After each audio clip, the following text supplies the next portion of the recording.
Good evening. I would like to call to order the May 7, 2019 Little Rock City Board of Directors meeting. We would like to welcome those in attendance as well as those that are watching at home via streaming.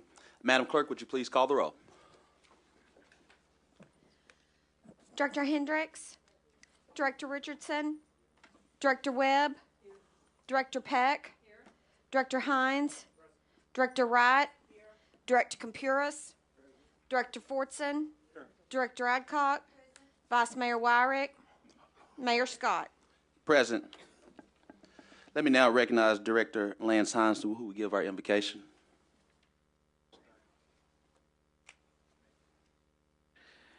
Please bow your heads. Dear Heavenly Father, we come here today to address the needs of our city, the needs of our residents, and all that work and live here. Please put your hand on us tonight as we face tough decisions and show us your guidance as we work through this. We always look to you in your name. In your Son's name we pray. Amen. Let's all please stand for the Pledge of Allegiance.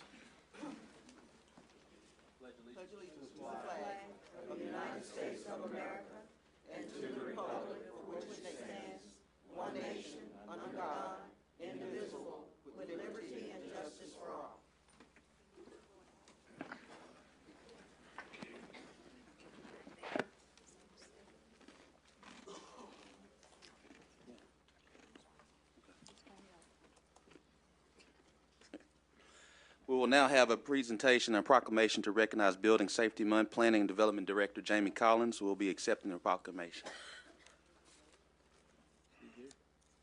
Yes. He was. And Jamie, I don't have the proclamation before us, but do you want to talk a little bit about Building Safety Month? Yes, Mayor, I'll sure do that. And Building Proclamation Safety Month is just a proclamation about everything that not only just what you would think like the building inspectors and everybody for the safety of the building, but also everything that's involved, which is also the board that adopts the codes for all the health and safety and well-being of all the buildings, which would include not only electric, mechanical, structural, HVAC, air quality and everything. And so we typically come up and announce that so that everybody recognizes that. And then I'd like to recognize other departments that people don't realize that are involved in Building Safety Month, which is not just planning and development, but also housing and neighborhood programs. What they have is Mr. Victor Turner's department also does a lot of the multifamily inspections, some single-family homes, and then also our fire department is involved in that, in the fire marshal's office and doing for the inspection of fire safety. So we would just like to, name this Building Safety Month, and I thank you, Mayor, for that is. I'll come down and present it to you formally. I know you don't necessarily need it, and I won't. In the essence of time today, first, James, that's why you got the bow tie on today. In the essence of time, I just want to say thank you for all you and your team do for Building Safety Month and all the hard work in the planning and development arena. And we hereby announce today to be our International Code Council Building Safety Month. So congratulations. Thank you very much. All right.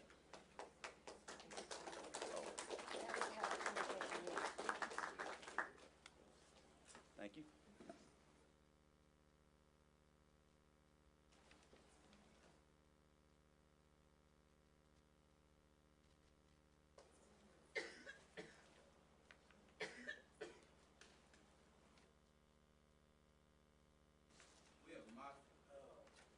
We have a modification to tonight's agenda, the addition item M1, which is a resolution to convey land at the Little Rock Port Authority for an economic development project. Do I have a motion to? Been moving probably second. All those in favor, please say aye. Aye.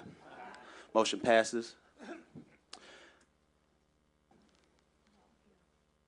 We also want to make certain that we recognize CZ USA, Bogdan Heskok, who's here is the North American Chief Executive Officer for CZ USA. If you all would please stand.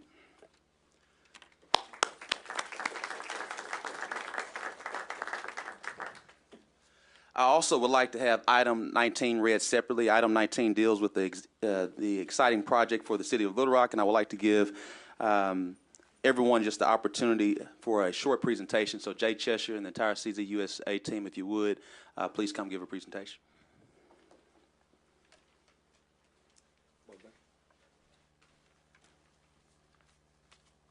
Well, to be in good order, I need to have a motion to separate that. Do I have a motion to separate? There's a motion to second. All those in favor, please say aye. Aye. All those opposed, nay. Motion passes. Thank you now.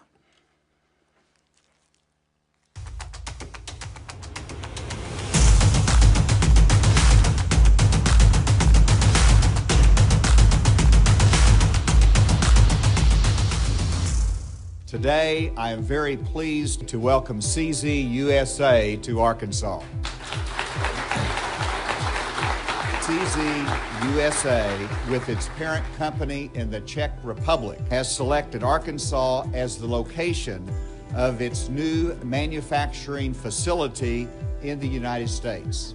And I want to express thanks to Mayor Frank Scott for his partnership in this, the city's leadership and commitment to it, to the Little Rock Chamber, and to the Pulaski County Judge Barry Hyde for your work and partnership as well.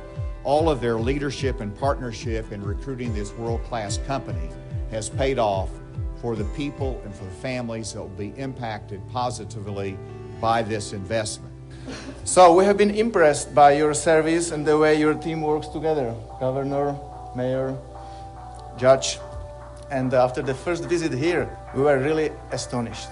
We were met with a warm welcome, a big team really dedicated and involved in the process, and we were very surprised, and this visit changed our mind. We went through very friendly and very close relationship with teams from Arkansas Economic Development Commission, with Little Rock Chamber of Commerce, with Port Authority, and from the governor and the Arkansas Economic Development Commission, to your local government, Mayor Scott, to Pulaski County, to Chamber of Commerce and the Port of Little Rock. Your entire team has been seamless and professional. And please accept our thanks, and know we look forward to many decades of success together. Thank you. As you heard Bogdan mention, it was a team effort, and there's a lot of people. We could spend the next 20 minutes thanking everyone in this room who had a part in it.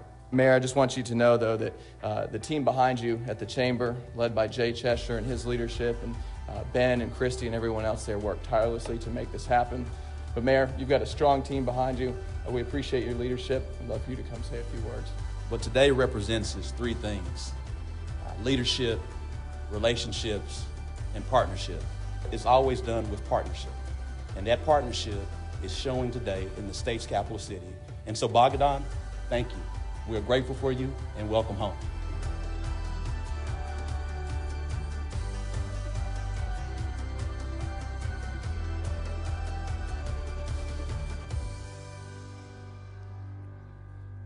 Mayor, Madam Vice Mayor, members of the board, I want to welcome the CZ USA Chairman of the board to say just a few words, and I'll be happy to answer any questions. Mr. Bogdan Hečko. Mayor, directors, I don't want to repeat my words 2 weeks ago. I just want to say that we are very pleased to have opportunity to build our first factory outside the Czech Republic. And the Little Rock will be our North American headquarters. And we are very happy that we can be part of your community, and we believe that our culture will fit together. And as we saw during the process, very family, close cooperation, very friendly atmosphere. We believe that it will continue, and we will be part of your community here. Thank you. Thank you so much, Bogdan. So, $90 million, 600 jobs with the first two phases of this project. A handful of items on your agenda tonight. I want to address a couple of those things so that if you have questions, we can go ahead and answer those. As you can see from the resolution number 19, this $500,000 from the Economic Development Fund that was passed by the citizens of Little Rock in 2011 will actually go along with $500,000 from the Pulaski County, $1.9 million from the state of Arkansas, and an additional $2 million of federal funds to actually build out Zuber Road. So the entire road will be built based upon the needs of this project, but also will open up additional land for development at the port. So this gives the port an opportunity to create a $4.9 million road without investing any funds in it, number one, and the city obviously being able to do so with just $500,000. On top of that, because of our work with the Port of Little Rock in trying to relocate the VOR cone, we've been able to access an additional over $500,000 for the port for that purpose as well. So just in road and infrastructure dollars alone that's coming to the city of Little Rock and to Pulaski County because of this project now represent almost $5.5 million. The IDRB program, as you can see from the bond issue perspective, that is typical language with all of our projects. You will also note the resolution and ordinance in terms of the land grant. Please understand that in all these projects, including this one, that they include provisions for performance, and if those performance provisions aren't met, then obviously there are clawback provisions within these documents to be able to handle that. So while we never go into a project expecting that, in fact, do everything that we can to make sure that the company not only is as successful as they expect to be, but even more successful, we want you to know as good stewards of the public and the taxpayer dollars that those provisions are also a part of this process. So with that, 90 million, 600 jobs, hopefully more to come. Great investment at the port, a North American headquarters facility, brand new manufacturing facility, average wages of approximately $50,000 or above. And so great jobs for the citizens of Little Rock to be a part of. And I want to end with this before there are questions to say, as I said last Tuesday, the date of the announcement, we already had on our website a place for interested people with specific job descriptions in terms of the positions that are going to be available. By 5 o'clock that afternoon, we had over 500 applications on that website. Within a week, that has now grown to over 1,400 applications on that website, and the company also has hundreds of applications that have come through their digital portal. So all this to say, this is a great day in Little Rock, a great opportunity to grow our economy, a great opportunity to not only provide jobs for folks that are already here, but to give people a reason to want to move to Little Rock and be a part of that as well. Be happy to answer any questions, Mayor, if there are any. Well, first and foremost, Jay, just want to share my appreciation not only to our entire economic development team that helped with this recruitment process, because I know you all put a lot of countless hours into this process, and was glad that when I was elected, you guys pulled me in very swiftly, and I'm very grateful for that. And we share that same appreciation to Governor Hutchinson and Mike Preston with AEDC, and more importantly to Bogdan. We just really do appreciate you for choosing Little Rock to host your North American headquarters and your first factory in North America. We know there were a number of different places you could have chosen to go to. We're glad that you have found this place to be home. And one thing, Director Campiris, and as well as Director Peck, I know you guys are avid bikers. One of the good reasons, part of the reason why Bogdan and others chose, in addition to economic development reasons, because of parks and our trail system. And we do appreciate that, and I know you guys would appreciate that as well. I want to reiterate a point in that regard, Mayor. I appreciate you bringing that up, because one of the major investors and owners of this company actually had already visited Little Rock, who is a cyclist, and absolutely fell in love with what we have, not only here in Little Rock, but in Arkansas. So as we talk about economic development, it goes beyond just the numbers. Quality of life is a huge part of this as well. Thank you so much. Director Webb, do you have a question? Thank you, Mr. Mayor. I do have a couple questions. I put my light on, though, to get something else taken separately, and so I hope we can, I don't want to forget to go back to that. What would you like to get taken separately? 5. There's a motion, do we have a motion to take item 5 separately? There's a motion and second, take item 5 separately. All those in favor, please say aye. All those opposed, please say nay. Motion passes. Okay, and so, but now Carry I on would with like to ask a question. Thank you. Thank you, Jay, for the presentation, and you answered one of the questions I have, and it's about the clawbacks. And so I have a question that's not specific to this, but it's specific to this type of project, which a lot of people, you know, are very supportive of, and then we're seeing in some states and some cities a real backlash to this kind of project with all of the heavy incentives. And I think there's an argument, you know, to be made on both sides. So my question is, and you may not have the answer to this, but on some of the more recent projects like the Wellspun or LM Wind power. Yeah, wind power. Have we had to use clawbacks in those projects? Have they met their goals, and are we starting to see the benefits yet of those projects in terms of the paying? I know besides the jobs, have they met their job performance quotas? Director Webb, obviously, I don't have the specific answer, but let me try to address both of those individually. Not only has Wellspun met their job requirement, they've expanded twice since we made that announcement. And so the answer to that is yes, even far more than we ever expected. LM Wind Power went through a difficult time because of the global economic challenges, and since then, though, have come back and continue to meet the job requirements as requested or as expected from the state's perspective from that provision. So both continue to grow. In fact, both are growing as we speak. There was an announcement of an LM expansion not long ago. So those companies continue to grow, but the LM is a great example of sometimes economic conditions occur to where they don't happen on the timeline that everyone expected them to, but certainly are now happening in the way that they did expect them to. Thank you. I appreciate that. Director Richardson. Thank you, Mayor. Before I ask my question, Jay, Mayor, I'd like to have resolution number 18 separate as well. Is there a motion and a second to separate out resolution number 18? All those in favor, please say aye. Aye. All those opposed, please say nay. Motion passes. Thank you, Mayor. Jay, thank you, and everyone else involved with this wonderful economic opportunity. The 1,400 job application, that's exciting.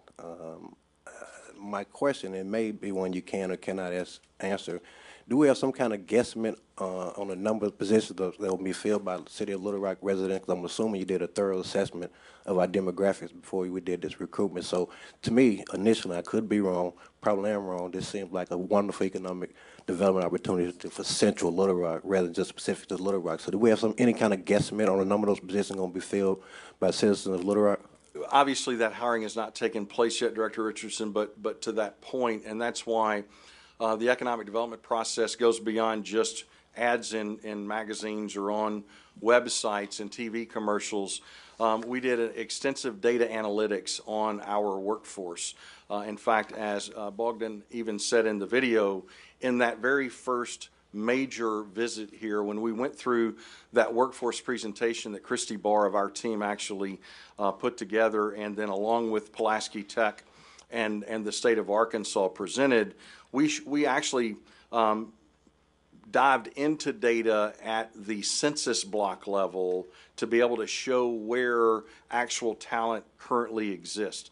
And obviously we can't promise anyone a job, but at the same time we can't make them come to work there either. But I think in this process, if Bogdan were standing here, he would tell you that, as in almost every economic development project process, talent is the key. Sure. And if you can't not show exactly where that talent currently is or the ability to recruit it, you're just not going to be successful. Well, you answered the question about the thorough assessment, and I appreciate that.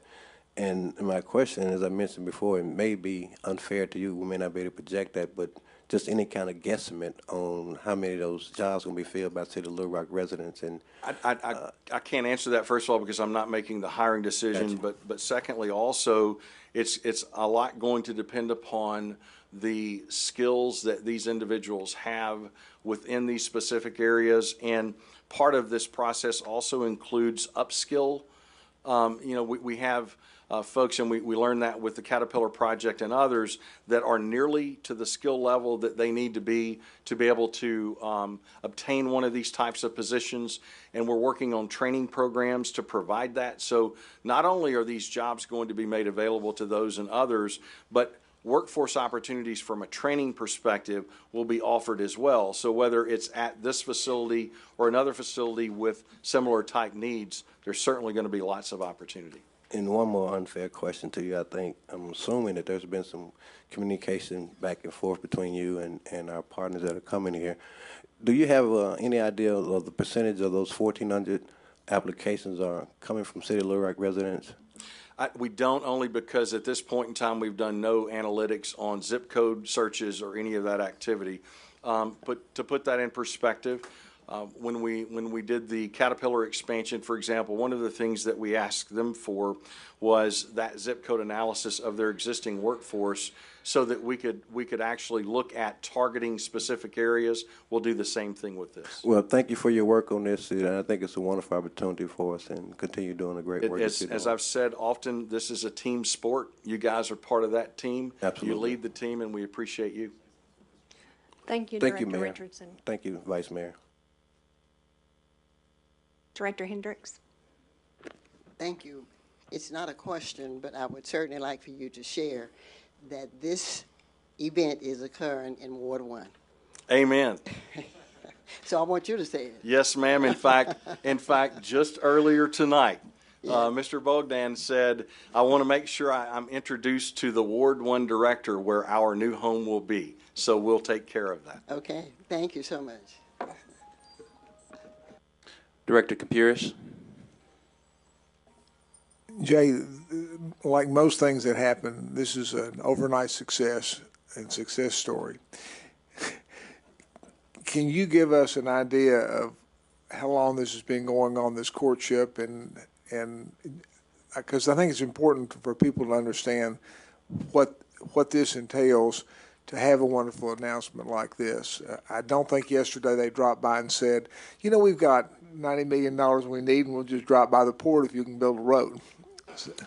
Yeah, that's a great question, because we need to also laud the Little Rock Port Authority and Brian Day, the executive director, Melissa Hendricks, the chairman out there, because the reality of this is Bogdan and his team wouldn't be sitting here tonight if we didn't have a shovel-ready site. And when we say shovel-ready, that means literally that they expect to break ground less than a month from now. So that's why it's important to create sites that are ready to build on, because in their process, they were in the design build aspect of this months before they ever knew where it was actually going to be located. And so I would say, in answering your question, Director Campuris, that the infrastructure planning began 20 plus years ago. It only increased in about 12 years ago when the man site was repurchased, and then we working with the port and the EDA to be able to put in the infrastructure that then made it shovel ready. In terms of their decision-making process, I can't tell you when they hired their site location consultant, but I would expect that was approximately a year ago, and the process began. Again, this is why the infrastructure and the site is so important.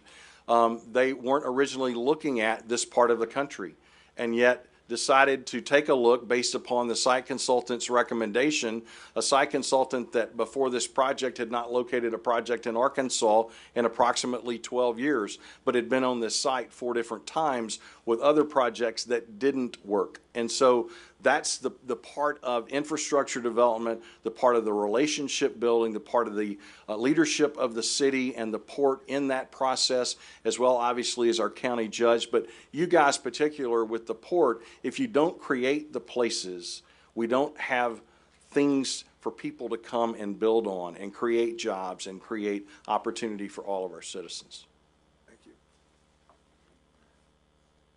Director Hines. Thank you, Jay. Bogdan, I just want to welcome you to Little Rock. I understand you're going to be joining us and with your family and living here and being a resident, so welcome. I also look forward to trying out some of the CZ shotguns. I coached for the last 6 years my daughter's trap shooting team in the state. I'm sure the governor has told you about. We have a youth shooting sports program that has over 5,000 kids that do archery and shotgun sports. So we look forward to getting you introduced to those, taking you up to the Jacksonville range and breaking some clays, and then duck hunting this winter when you guys get here. Welcome. Seeing no other questions, do we have a motion to approve agenda item 19? There's a motion and a second. All those in favor, please say aye. Aye. Motion passes. Oh. Hey, Bogdan, I'm trying to get it done, man. Sorry about that. A resolution to authorize the expenditure of $500,000 in economic development funds to assist with the improvements of Zuber Road within the Little Rock Port and for other purposes. There's a motion and a second. You didn't read it? No, that was being held separate. No, it's just item 19. It's just item 19, not the consent agenda. Okay. There's a motion and a second. All those in favor, please say aye. Aye. All those opposed, please say nay. Motion passes.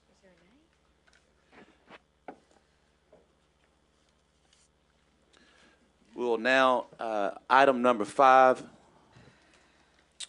we'll hold that separately. That's next up.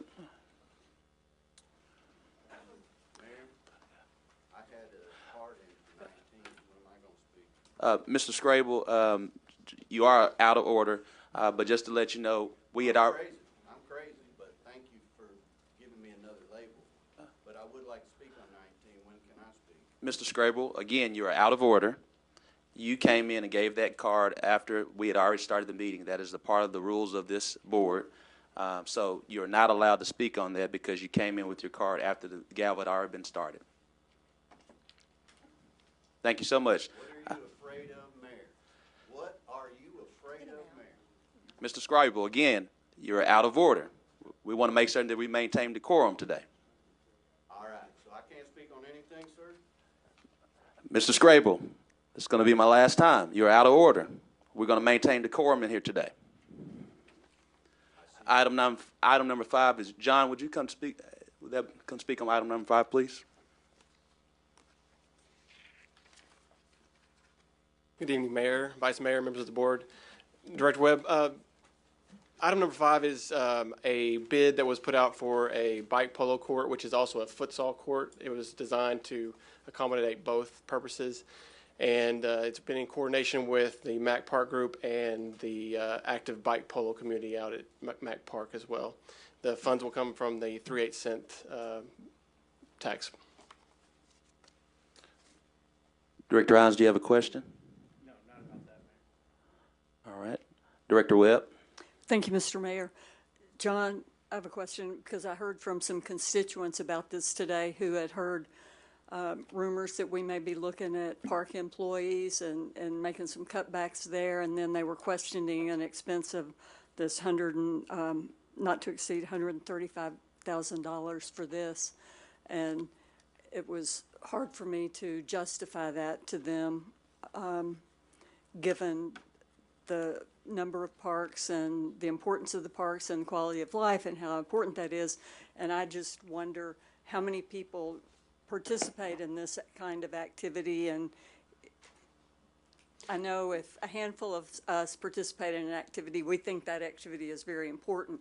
But do you have the numbers of people who participate in this, and do those numbers in your mind as head of the Parks Department measure up to the cost of taxpayer money? So, unfortunately, this funding is only for capital improvements only, so it can't cross over to operations. But there is a very active group. I believe it's in the 50 range of people that utilize it out there, and they host several tournaments during the year, as well as futsal. There's a very active group that utilizes the existing facility. So, obviously, there's operating dollars that are in question as well. In terms of capital improvements, you think this is a capital improvement that needs to be made at the top of the list? In coordination with the groups that are active at Mac Park, this is what they have requested, and I believe they were designing it prior to my coming on board here. We actually went out to bid in the fall of last year and got a bid that was too high, so we redesigned the project and came back with this total. Thank you, John. Thank you, Mr. Mayor. Thank you, Director Webb. Director Hendricks? Thank you. Director Webb has really aroused my attention to this number 5 resolution. I'm really concerned the 2012 3/8 capital improvement. Was this approved ahead of time? Was this something that just happened? And speaking of, we'll be terminating people. I was met at the back door today by an employee with the parks is going to be terminated. So what's going on? Yes, ma'am, this is in regards to the 3/8 cent sales tax. So this was a part when it was passed, I believe, in 2011, and so it's part of that funding process. So this is already in place. And this event was included in the funding? Yes, ma'am. Okay, thank you. Thank you so much, Director Hendricks. Director Adcock? Mr. Eckhart, how many capital improvements does the Park and Recreation have and needs? That is a great question. We've done studies on a lot of our existing facilities, and it's in the millions, definitely. Well, I know I've sat in a meeting last week, I believe it was, that you talked about the playground equipment. That new playground equipment in the city of Little Rock is, what, 8 years old or 20 years old? We have varying ages of our playground equipment, and a lot of it is aged over 15 years. And, you know, I know that we have lots of parks that's wanting playground equipment. I know that we have one park that has been waiting 2 years for a restroom, and that is a capital improvement. So, and I know that there's lots of other capital improvement needs. And I'm like Kathy, I just don't see a bike polo court taking the place of children's playgrounds and of restrooms at our parks and everything. Yes, ma'am, I understand. How it was set up in the 2011 funding was each MacArthur Park was allocated $500,000, Otter Creek was allocated $500,000, Western Hills was allocated $1 million, Crump Park was allocated $1 million, and I believe there's one other. But sure, and thanks, John, for making that point. So these dollars aren't coming out of the overall parks capital budget. As the board is aware, you all passed a resolution that said, okay, we're going to spend at least $500,000 at MacArthur Park. We're going to spend $1 million at Crump Park. So with each park, we work with the neighborhood association. We work with any interested groups. So this was at the top priority list, and we've done some other things already at Mac Park, but this is coming out of their allocation and not out of Crump Park or Otter Creek Park, and so I think that's an important distinction. Okay, thank you. Seeing no other questions, do we have a motion to Got to read it read it again? for the first time. A resolution to authorize the city manager to enter into an agreement with J-Con Incorporated in an amount not to exceed $135,055 for construction services for the bike polo court at MacArthur Park and for the purposes funding from the 2012 3/8 cent capital improvement sales tax. Move for the adoption of resolution. There's a motion and a second. All those in favor, please say aye. Aye. All those opposed, please say nay. Nay. Roll call.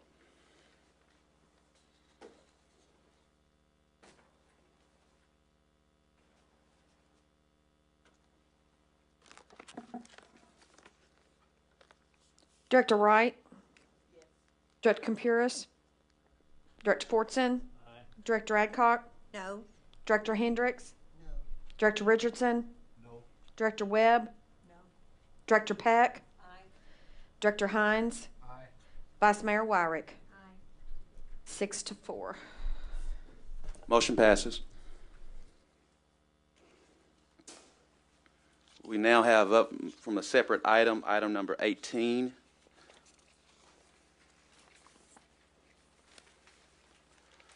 Mr. Eckert, it may need Mr. Eckert and also maybe Ms. Lillihan as well, just in case.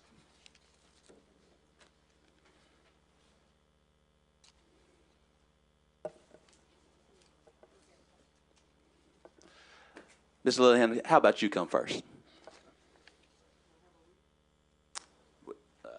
We'll read after the explanation.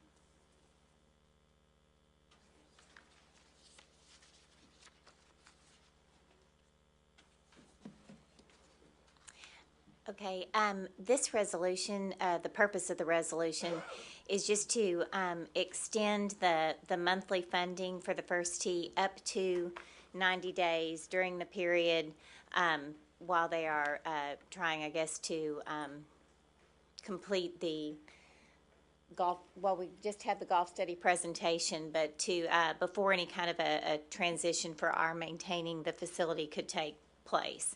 So this would anticipate funding through June and possibly July for this organization. All right. Director Hendricks. No. Okay. Director Richardson. Yes, Mayor. Mayor, Sarah, Bruce, it was my understanding that we weren't going to move forward with this until we had a complete analysis that we had our consultants doing. From my understanding of looking at the agenda and other items, this hadn't been finalized, or unless it's been finalized, we don't have it before us right now.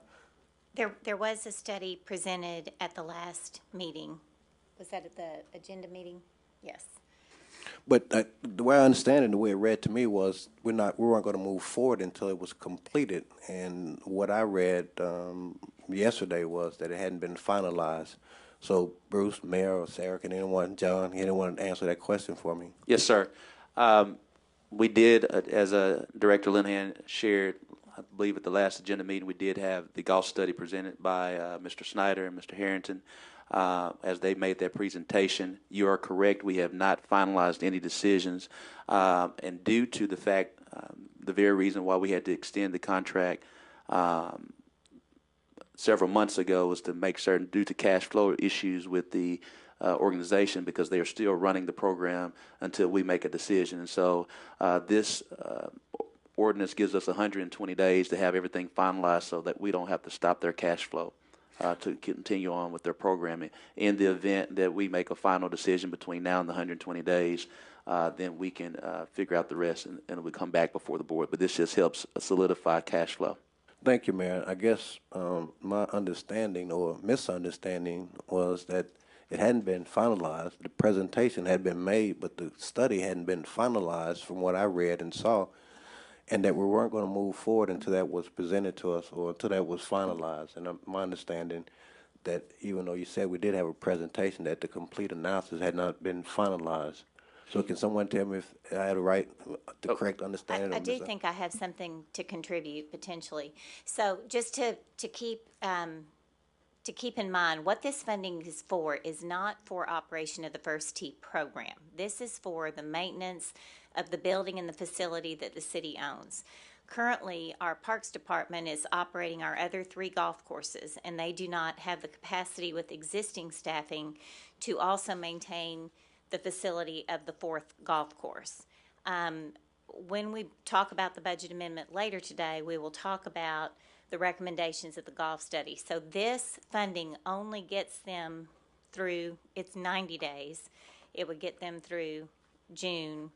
I believe we did do a $40,000 extension in April, so this would potentially take them through July. Okay, so this would potentially take them through July, at which point our team would have the capacity to maintain the building and facility ongoing, and they would continue to operate the First Tee program. Got you. So the first presentation or first recommendation was in a 90-day extension, but now tonight we're talking about an 120-day extension, correct? No, I said that incorrectly. Okay, Right. It's 90. The adopted budget only included funding for the first quarter, January through March. Thank you. In April, we did just a 1-month extension, thinking that the golf study would be complete at that point. We did have the presentation last week, but as I mentioned, our staff doesn't have the capacity with operating the other 3 golf courses currently to also maintain that building and facility. If there is a reduction in the number of golf courses, then we can take that on. All right, Okay. Sarah, thank you. Thank you too, Mayor. Thank you, Director Richardson. And do apologize for incorrectly stating 120 days when it was 90 days. Director Hines? I think Sarah just clarified it. This is only for golf course operations. It's not for the programming that First Tee. They have separate funding for that. So this is just for maintaining our facility out there. Thank you. Thank you so much for that clarification. Director Adcock? Yes, Ms. Linehan. The other 2 times we have looked at this, both times, if I'm not mistaken, this is showing $40,000 per month. I find it that this one tonight does not have a limit of $40,000 a month. I believe it should in the text of the resolution. Mr. Carpenter, is there a limit of $40,000 a month on this? Yes, ma'am. Okay. And I think Mr. Eckhart. Mr. Eckhart, how much of the equipment from other golf courses have been moved over to First Tee? None at this time. Are you sure of that? I'm fairly. Okay. Okay. Will the equipment be moved over from other golf courses to help with this, maintaining this golf course?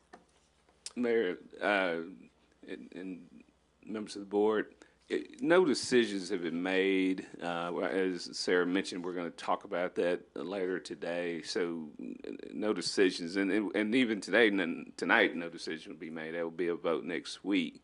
So we haven't moved any equipment from any golf courses at this point. But the way you're looking, you know something that maybe I don't. But there was nothing intentional about moving equipment. Is that fair? Okay. There has been no equipment that you know of that's been moved. To my knowledge, there is no equipment that has been Okay. moved, correct? Thank you. And Mr. Carpenter, this does have a $40,000 a month limit on it? It does, and more than that, Director Adcock, in Section 3 of the resolution, it notes that if an agreement is reached with First Tee or a decision is made about First Tee within that period of time, that decision or that agreement would control. Okay, thank you. Director Pack? My question was answered. Thank you. Thank you. Before we read item 18, seeing that we have no other questions from the board, I'll now ask that Jody T. Carter will please come. Mayor, Vice Mayor, Board. I'm not against First Tee. I'm not against what First Tee represents. But I am against taking money and pouring into a program that continues to run a deficit from over $400,000 every year. Now we're contemplating closing other golf courses where monies were taken from them, given the First Tee, and now those golf courses are suffering. And we're talking about closing the golf courses that is being put under the hammer by supporting First Tee. I don't understand. I just want us to consider not funding First Tee until everything is done. We look at all of the ins and outs on our golf courses and our programs before we make a final decision. Mr. Mayor. Thank you so much, Mr. Carter. Director Campiris? I appreciate your comments, and I have no questions for you. We made a real strategic error when we called the golf course and the program First Tee. First Tee teaching program, I think, Lance, is a privately funded, privately collected teaching program that happens to be centered at a golf course, youth development, that happens to be centered at one of the 4 golf courses that the city of Little Rock owns. We own that just like we own the other 3 golf courses.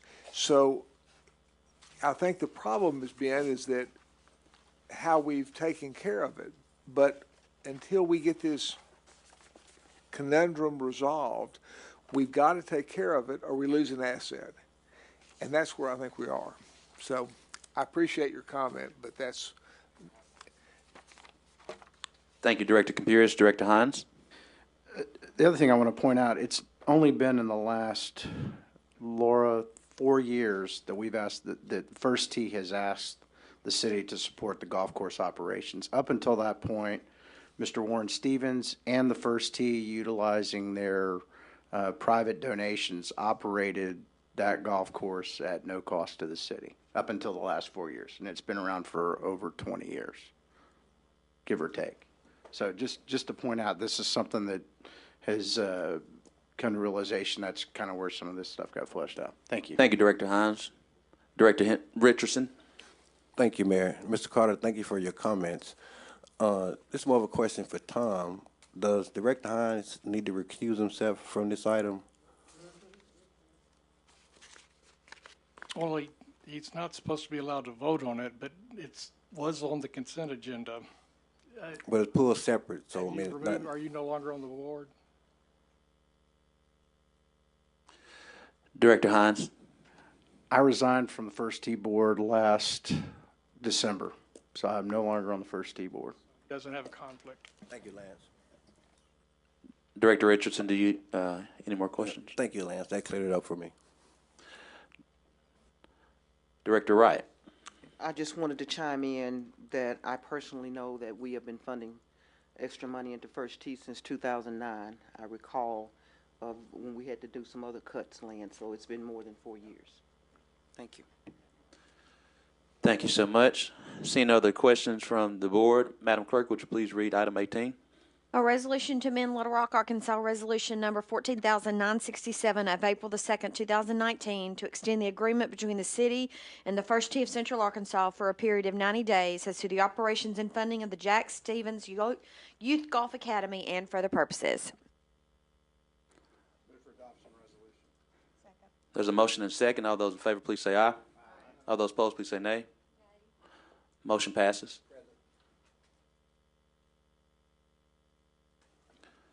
Madam Clerk, if you would, please read the consent agenda. The consent agenda consists of a motion to approve the minutes of the March 19, 2019, April 2nd, 2019, and April 16, 2019 Little Rock City Board of Directors meetings, a resolution to set May 21st, 2019 as the date for a public hearing regarding the sources and uses of funds provided in 2019 CDBG home and HOPL funds from the United States government and for other purposes. A resolution to authorize the city manager to enter into a contract with Lewis Ford Sales Incorporated in an amount not to exceed $95,511 for the purchase of 3 Ford F-350 Crew Cab 4x4 one-ton trucks for the Public Works Department Street Operations Division and for the purposes.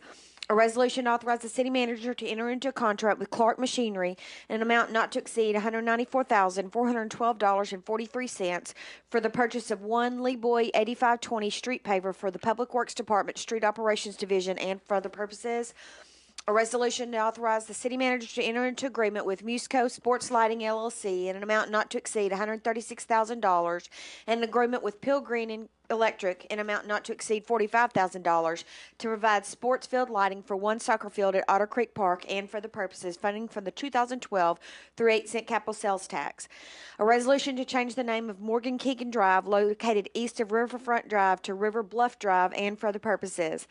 A resolution to amend Little Rock, Arkansas Resolution Number 14,900 of December 3rd, 2018 to allow for the purchase of additional license agreements for the Motorola's Premier One CAD and Premier One mobile system for the Little Rock Police Department and for other purposes.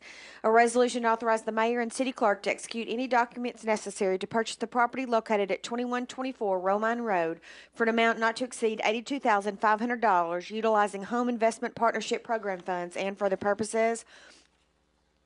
A resolution to authorize the mayor and city clerk to execute any documents necessary to purchase the property located at 9712 Kensington Drive for an amount not to exceed $108,000 utilizing Home Investment Partnership Program funds and for the purposes.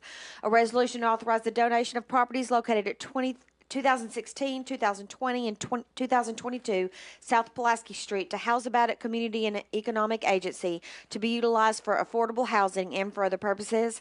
A resolution to authorize the mayor and city clerk to execute any documents necessary to accept a donation of property located at 7909 Man Road and for the purposes. A resolution to authorize the mayor and city clerk to execute any documents necessary to sell property located at 6200 Mableville Cutoff to the Assembly of Believers Baptist Church as a function of the Land Bank Commission and for the purposes. A resolution to appoint Friday Eldridge and Clark LLP as legal counsel for the proposed 2019 short-term financing note and for the purposes. A resolution to appoint Edward T. Jordan as the new commissioner to the Board of Improvement for the Twin Lakes Recreation Improvement District Number 1 of the City of Little Rock, Arkansas, and for the purposes. A resolution to appoint Jim Keat to the Little Rock Advertising and Promotion Commission for the purposes. A resolution to certify local government endorsement of CG Manufacturing Incorporated, CZ Manufacturing Incorporated, and CZ U.S. Holdings Incorporated, located on the southeast quadrant of the intersection of Zuber Road and Fletcher Road, Pulaski County, Little Rock, Arkansas, to participate in the Arkansas Tax Back Program is authorized by Arkansas Code 15-4-2706D of the Consolidated Incentive Act of 2003 and for the purposes. A resolution authorized the mayor and city clerk to execute any documents necessary to convey approximately 73.6 acres of property located at Zuber Road at Fletcher Road on the Southport side to CZ USA for economic development and for other purposes. That concludes the consent agenda. It's been motioned and second, but prior to consideration, we have two agenda cards that need to be read. Michael Goswami, if you would please approach the podium.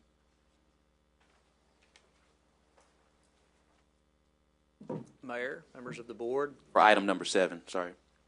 My name is Michael Goswami. I'm here on behalf of Riverdale Office Properties, LLC. I came today to tell you about all of the good reasons that we want to pass the proposal to rename Morgan Keegan Drive, but to the extent it is already on the consent agenda and there are no questions, we'll move forward and just ask that it be passed. Thank you. You did two of them. Thank you so much. There's a motion and a second. All those in favor, please say aye. All those opposed, please say nay. Motion passes. We're now moving to our portion of the citizen communication.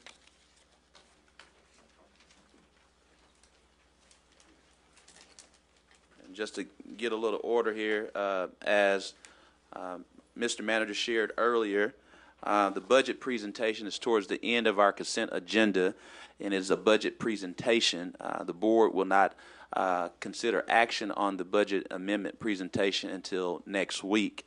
Those, Mr. Chris Weir, John Ball, and Clarence Elliott,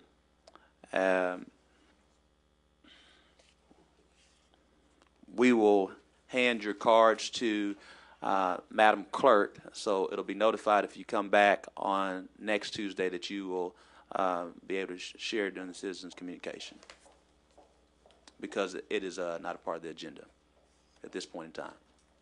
But just want to make certain you know that we did recognize you and do know you have a concern, but it has to be, we have to go through our consent agenda first, and then we'll have the budget amendment presentation. Now we'll, with that being said, Messiah Woods. You gonna pass? All right. Shayla Hooks.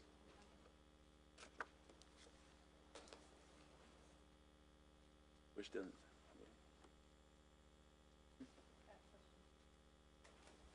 After.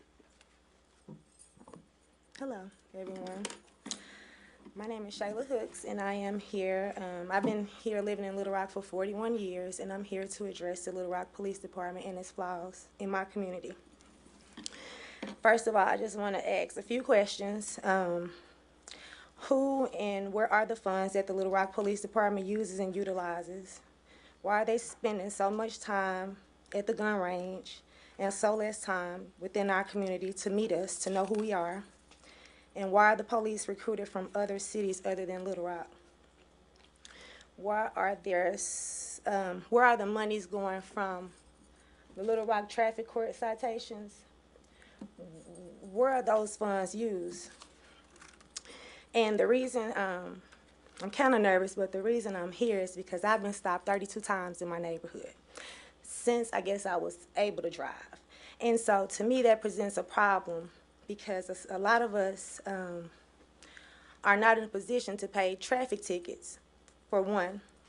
And we feel like if we're not, like, I guess, with the big eye put on us, then we won't be funding the city's problems and things of that nature. When I go to Little Rock Traffic Court, I've been there several times, and when I go, if I see 100 people in the traffic courtroom, 90 of them are black, and the other 10% is mainly the people that work there.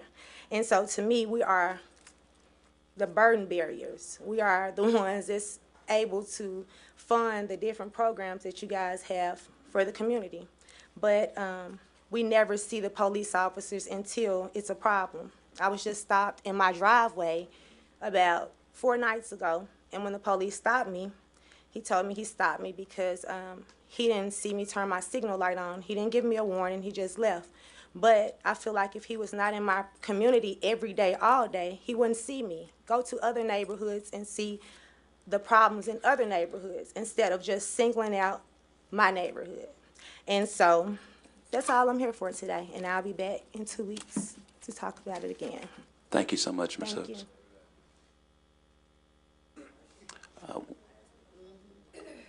We first have Director Adcock.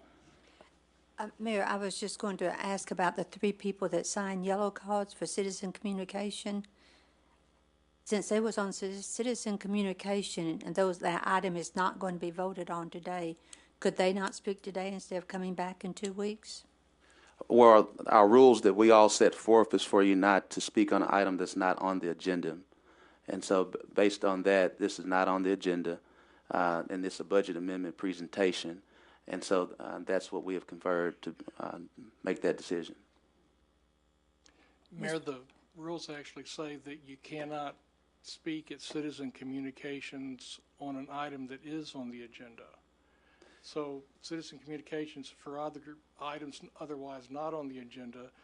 The problem, as I understood it is that a discussion about the budget will occur today, but no action will be taken until next Tuesday. Correct. And so the time for comments from the public would be at the time the board considers the action to be taken. That's what I understood was to be the case. Yeah, you and I are on one accord there. And it still would be the fact that they would not speak at this point in time. Mr. Carpenter, since it's yellow cards and it's citizen communication and we're not going to vote on it today, would they not speak today if they want to do it under citizen communication? You've got several board members up here that's looking confused. Director Adcock, the board is free to allow that if they wish to do so. It's also free to have all comments made at the same time when any budget discussion actually occurs. As I understand today is not a discussion as much as a presentation.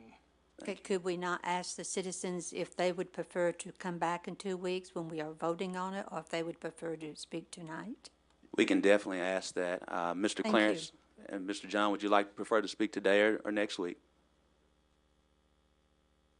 We'll do it next week. Thank you so much. I do appreciate you, Mr. Clarence and Mr. John Ball. Okay. Thank you, Mayor. Thank you.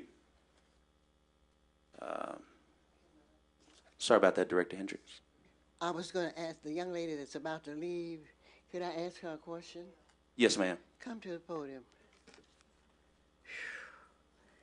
How many times did I understand you to say that you... 32. Okay, do you get the officer's number on his pen? No, but I did the Freedom of Information Act, and I requested, that was just the city of Little Rock. I've been stopped by the state trooper headquarters, I think, 4 times. Yeah, well, we don't have to do with state trooper. Okay, but yeah, that's the city of Little Rock. Mm-hmm. Do get their number and also their name.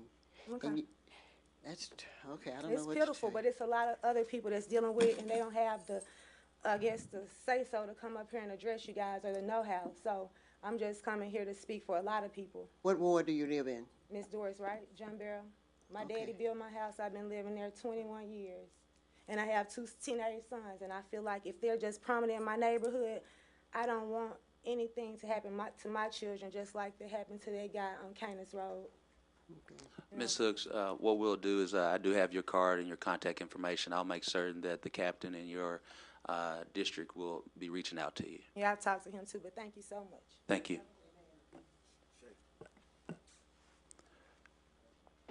Director Wright.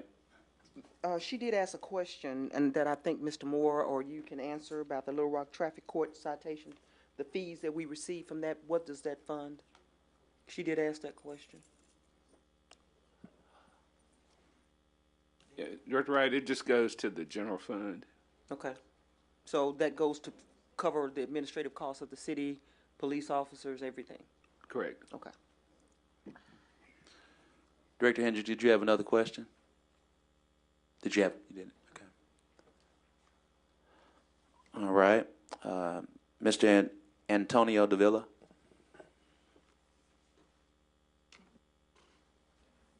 How you doing? All right. Today I come before you asking that you as keepers of our city, listen to what the citizens of our city are asking for. From all of you, first we have to get our youth involved in community programs.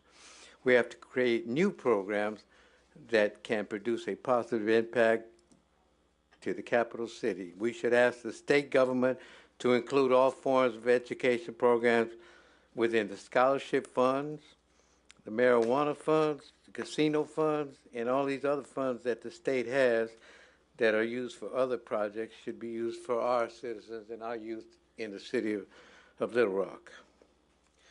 Grants, grants, grants. We wrote a program for you guys last year after all the meetings with Benny and everybody else and all the preachers, Southwest. We run the Youth Advisory Board at the Southwest, and we wrote a youth development program, which you've had for a year. You funded our program for the homeless through another church. You took away our mural program that we wrote. You haven't did anything for our kids as far as getting them all employed. We don't want our youth this summer running around doing pranks and using BB guns and faking, sitting on chairs. We don't want the police to shoot our kids because they're bored in the streets. I'm sure we can come up with enough funds to get all the youth involved that want a job in this summer. I think we could spend enough money on that. If we spend $200,000, $300,000 on golf courses, you know, little stuff that we don't use down in our neighborhood, we need you to get more involved. We need more control of our city parks. There's people who live in these parks, in these areas, that don't have a say-so how they're run. We need some of the citizens to form groups that are going to direct how we want our parks to be used. We don't have a little league program on Southwest that we could function with. All we have is a soccer program, and it's run by people from different countries. And you're going to fund them for $200,000 for their lights for one program? Oh, come on now, let's get real. So what I'm saying is, let's work together. The at-large candidates, we back you guys up, so start backing us up. You got 3 years. If you guys don't back us up, then it's time for us to choose other or go the other direction and make sure we have representation. But I think the at-larges are working out fine right now, and we expect them to get on board and help the city together. You got Ms. Hendricks over there, you got Ken. They got the most problems in the city. You guys should come together and help these two create these programs. I mean, we're looking at you guys as our leaders. We have a new mayor we're proud of. We have a new chief of police that we're satisfied with, and we have police officers that are doing a good job. Not all of them, but Mr. Ville, we're working on it. Thank you so much. We do appreciate you. And Mr. Mayor, 3 minutes is not enough. Thank you so much. Appreciate you, Mr. Davila. Have a blessed day. All right, where are we now? We're now done with citizens' communications. Mr. Scrable, it is, you are now out of order. If you are you approaching officers, please escort him out. You are now banned. Don't put your hands on me. Don't put your hands. I'll leave. Don't put your hands on me. Don't put your hands Mr. on Scrable. me. I ain't broke no law.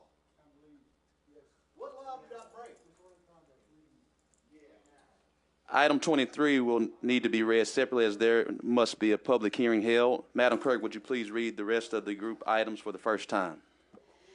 An ordinance to amend the land use plan in the Port Planning District east of Fushtan Pike between Interstate 440 and East Port Drive from commercial to industrial and for the purposes.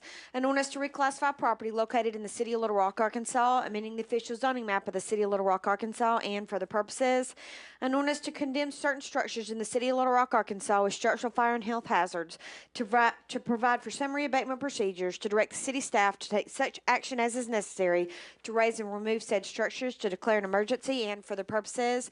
An ordinance to amend Little Rock, Arkansas ordinance number 20,778 of August 27, 2013, pursuant to Little Rock, Arkansas ordinance number 21,684 of December 19, 2018, to amend Little Rock, Arkansas ordinance number 20,788 of August 27, 2013 is necessary for other issues to accomplish these amendments in order to have proper provisions in the DB 2014 retirement plan for the city to declare an emergency and for the purposes. First reading.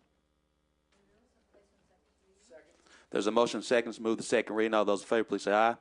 All those opposed, please say nay.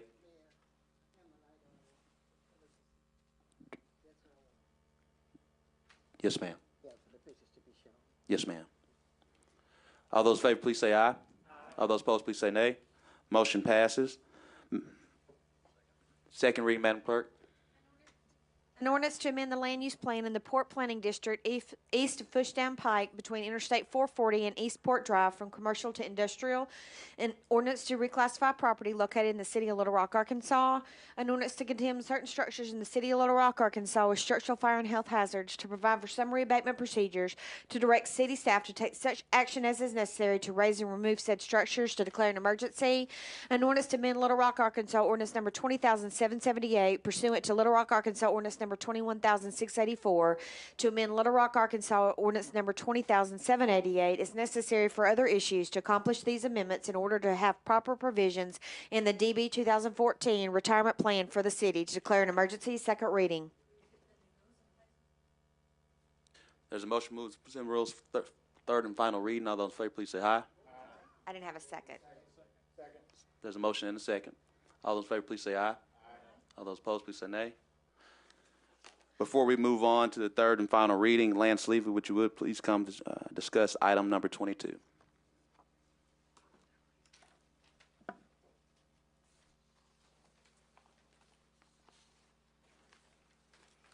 Good evening. Sorry I didn't dress up. Couple questions, and I think, Kathy, would you speak at this time as well regarding this issue?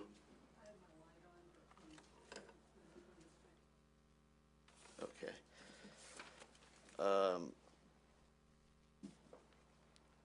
The 4 houses that are being demoed with an estimated cost of $19,200, does that include the dump fee? Is the city paying the dump fee, or does the contractor pay the dump fee? Let me first, he's not here. Mr. Manager, you have that question? I don't see John. Mr. Turner. Ed and Victor are here.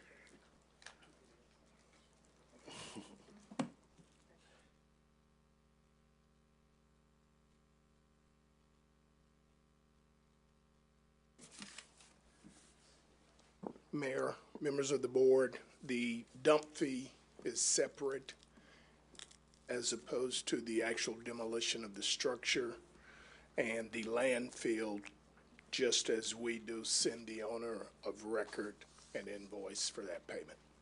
So the city pays for the dump fee? The city is paying for to have the stuff hauled off and put into the dumpster? If I understand your question correctly, Mr. Levy, the contractor in his bid includes hauling to the landfill.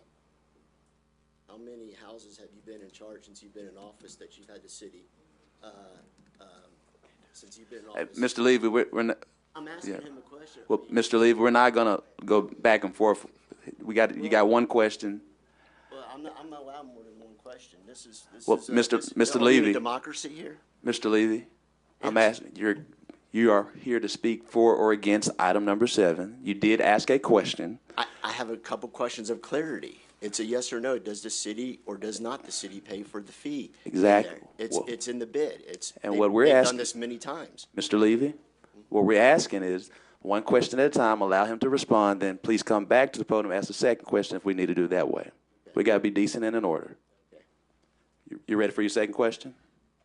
So, as I see it, from what he said, the city does not pay for or does the city pay? I didn't, it was a yes or no question that I didn't, and I'm not a very smart guy, so I might Mr. have Garland, missed it.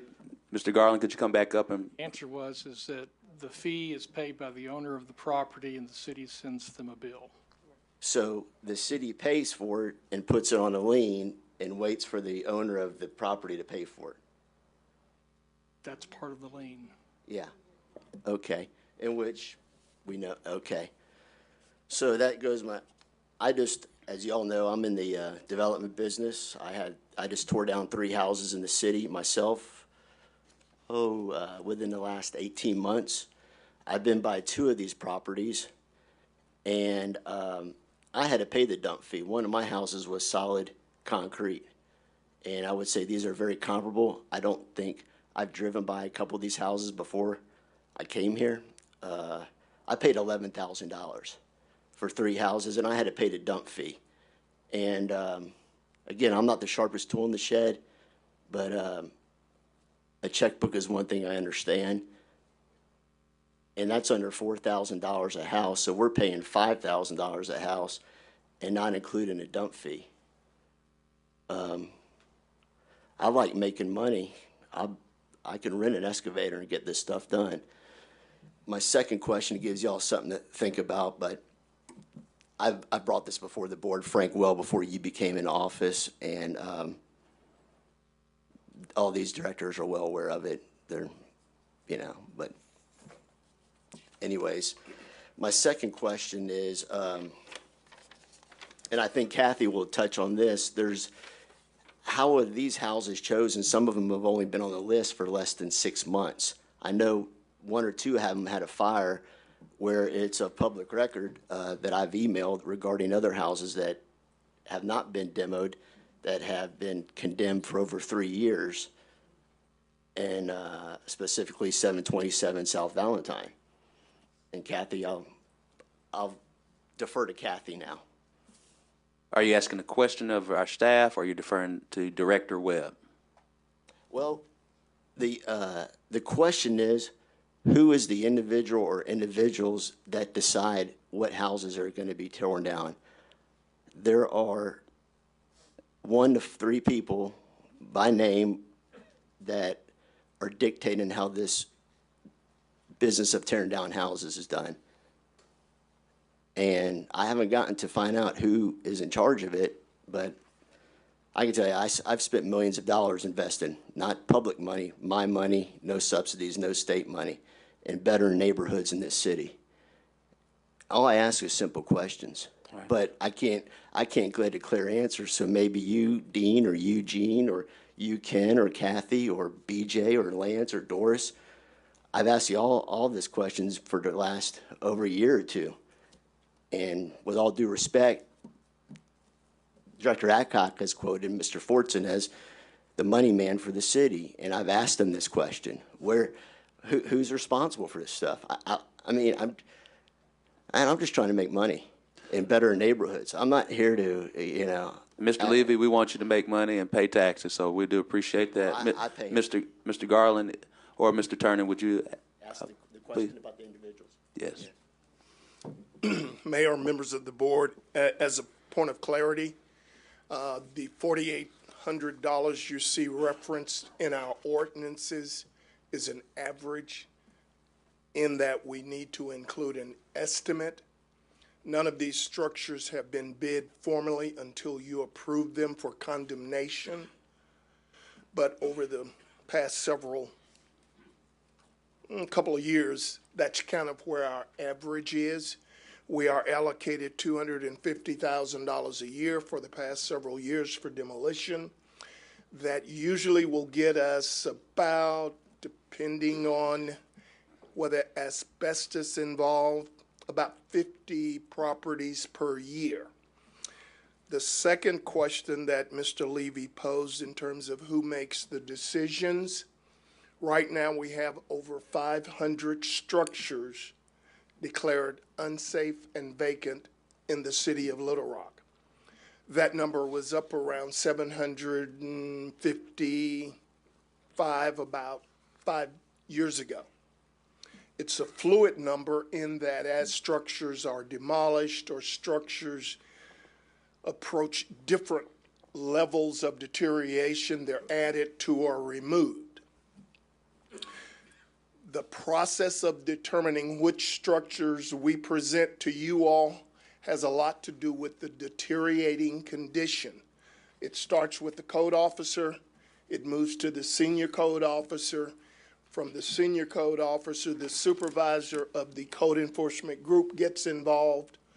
Ultimately, either myself and or the director will visit each site presented to you all. So there's a multi-level process that we've been using for the past several years to determine which properties of these 500 are the worst of the worst. Thank you so much, Mr. Garland. Mr. Levy, as I understood your last comments that you wanted to address that question and then defer to Director Webb. Is that still the case? Yeah, the question still wasn't answered, and as you know me, Mayor Scott, I'm a black and white person, not gray. There's an individuals, as I said, that are making these decisions on that board and in that office, because there is no rhyme or reason for one or two of those houses to be on that list. It's got to be somebody's little pet or somebody's little, I don't know what. I don't know what it is, but that's something you can look into, because I know you ran on transparency, and let's look in that $250,000. If we can bulldoze some other houses in some other areas, we can build some houses. For example, we're building about 8 houses in Stiff Station right now, over $1 million. So, Mr. Levy, what I'll commit to you is shortly in the next week or two, you, myself, Director Turner, Mr. Garland, Mr. Manager Bruce Moore, as well as our City Attorney Tom Carpenter, will all sit down, have a meeting. I know you've had several meetings with all directors. You have not met with me since I've been in the office. We'll all sit down. We'll try to figure out the path forward and make certain it's a very transparent process. Mr. Jamie Collins, if I do recall, our demolition budget, could you speak, is it 50,000 or 200? What's the demolition budget? I just want, but isn't that part of the 50? That's what I was thinking. 50. That's all I want to know, that particular number, 50. So we'll all sit down. So I will commit to that and try to figure that. I do know you've met with a number of different directors over the years, and we'll sit down and try to figure out a plan forward. Can we now transition to Director Webb, or you have another question? I'd just like to bring a title person that understands title and real estate law. I'm not second guessing Tom, but I've been doing this stuff for 18 years and know enough to be an attorney, but I'm not, and I don't want to be one. And I'm not a title person, and the title person is very vital in understanding if a clear title can be issued. But I'm good, and I'll go with Director Webb. Thank you so much. Well, Director Webb's up first, then we'll come to you. Director Webb. Thank you, Mr. Mayor. And I did have a couple of questions when we got to this particular ordinance. And Mr. Levy's asked some of them about determining how the process is determined, because we rely on the photos of what we see here. We can drive by and look at things, but when they're boarded up, and of course they're unsafe and vacant, and so we're hopefully not going to be going inside and looking around. So some of these that look fairly decent from the outside, we see the photos and they look very different inside. But I had a couple in Ward 3, one at 6th and Maple, and then the 725 South Valentine, and Bruce's left. But I wanted to, sorry. I've got a 6th and Maple and a 727 South Valentine that I wanted to get more specific updates on. I know they're unsafe and vacant, but they've been on those lists for quite some time. And I have looked inside those houses. And I know it's the policy, I believe, that we want to try to save things when we can. And I'm not a demolition expert, but to me it looks like neither one of those two houses would be salvageable. So I just wanted to ask that question while we were on this ordinance tonight. Mr. Turner, Mr. Garland, would you like to answer that question for us, please? Mayor, members of the board, we will go back and reevaluate 6 and Maple. We did have our code supervisor went by 7/27. Again, today it is boarded and secured. In his opinion, it did not reach that point of 51% or more of the structure deteriorated.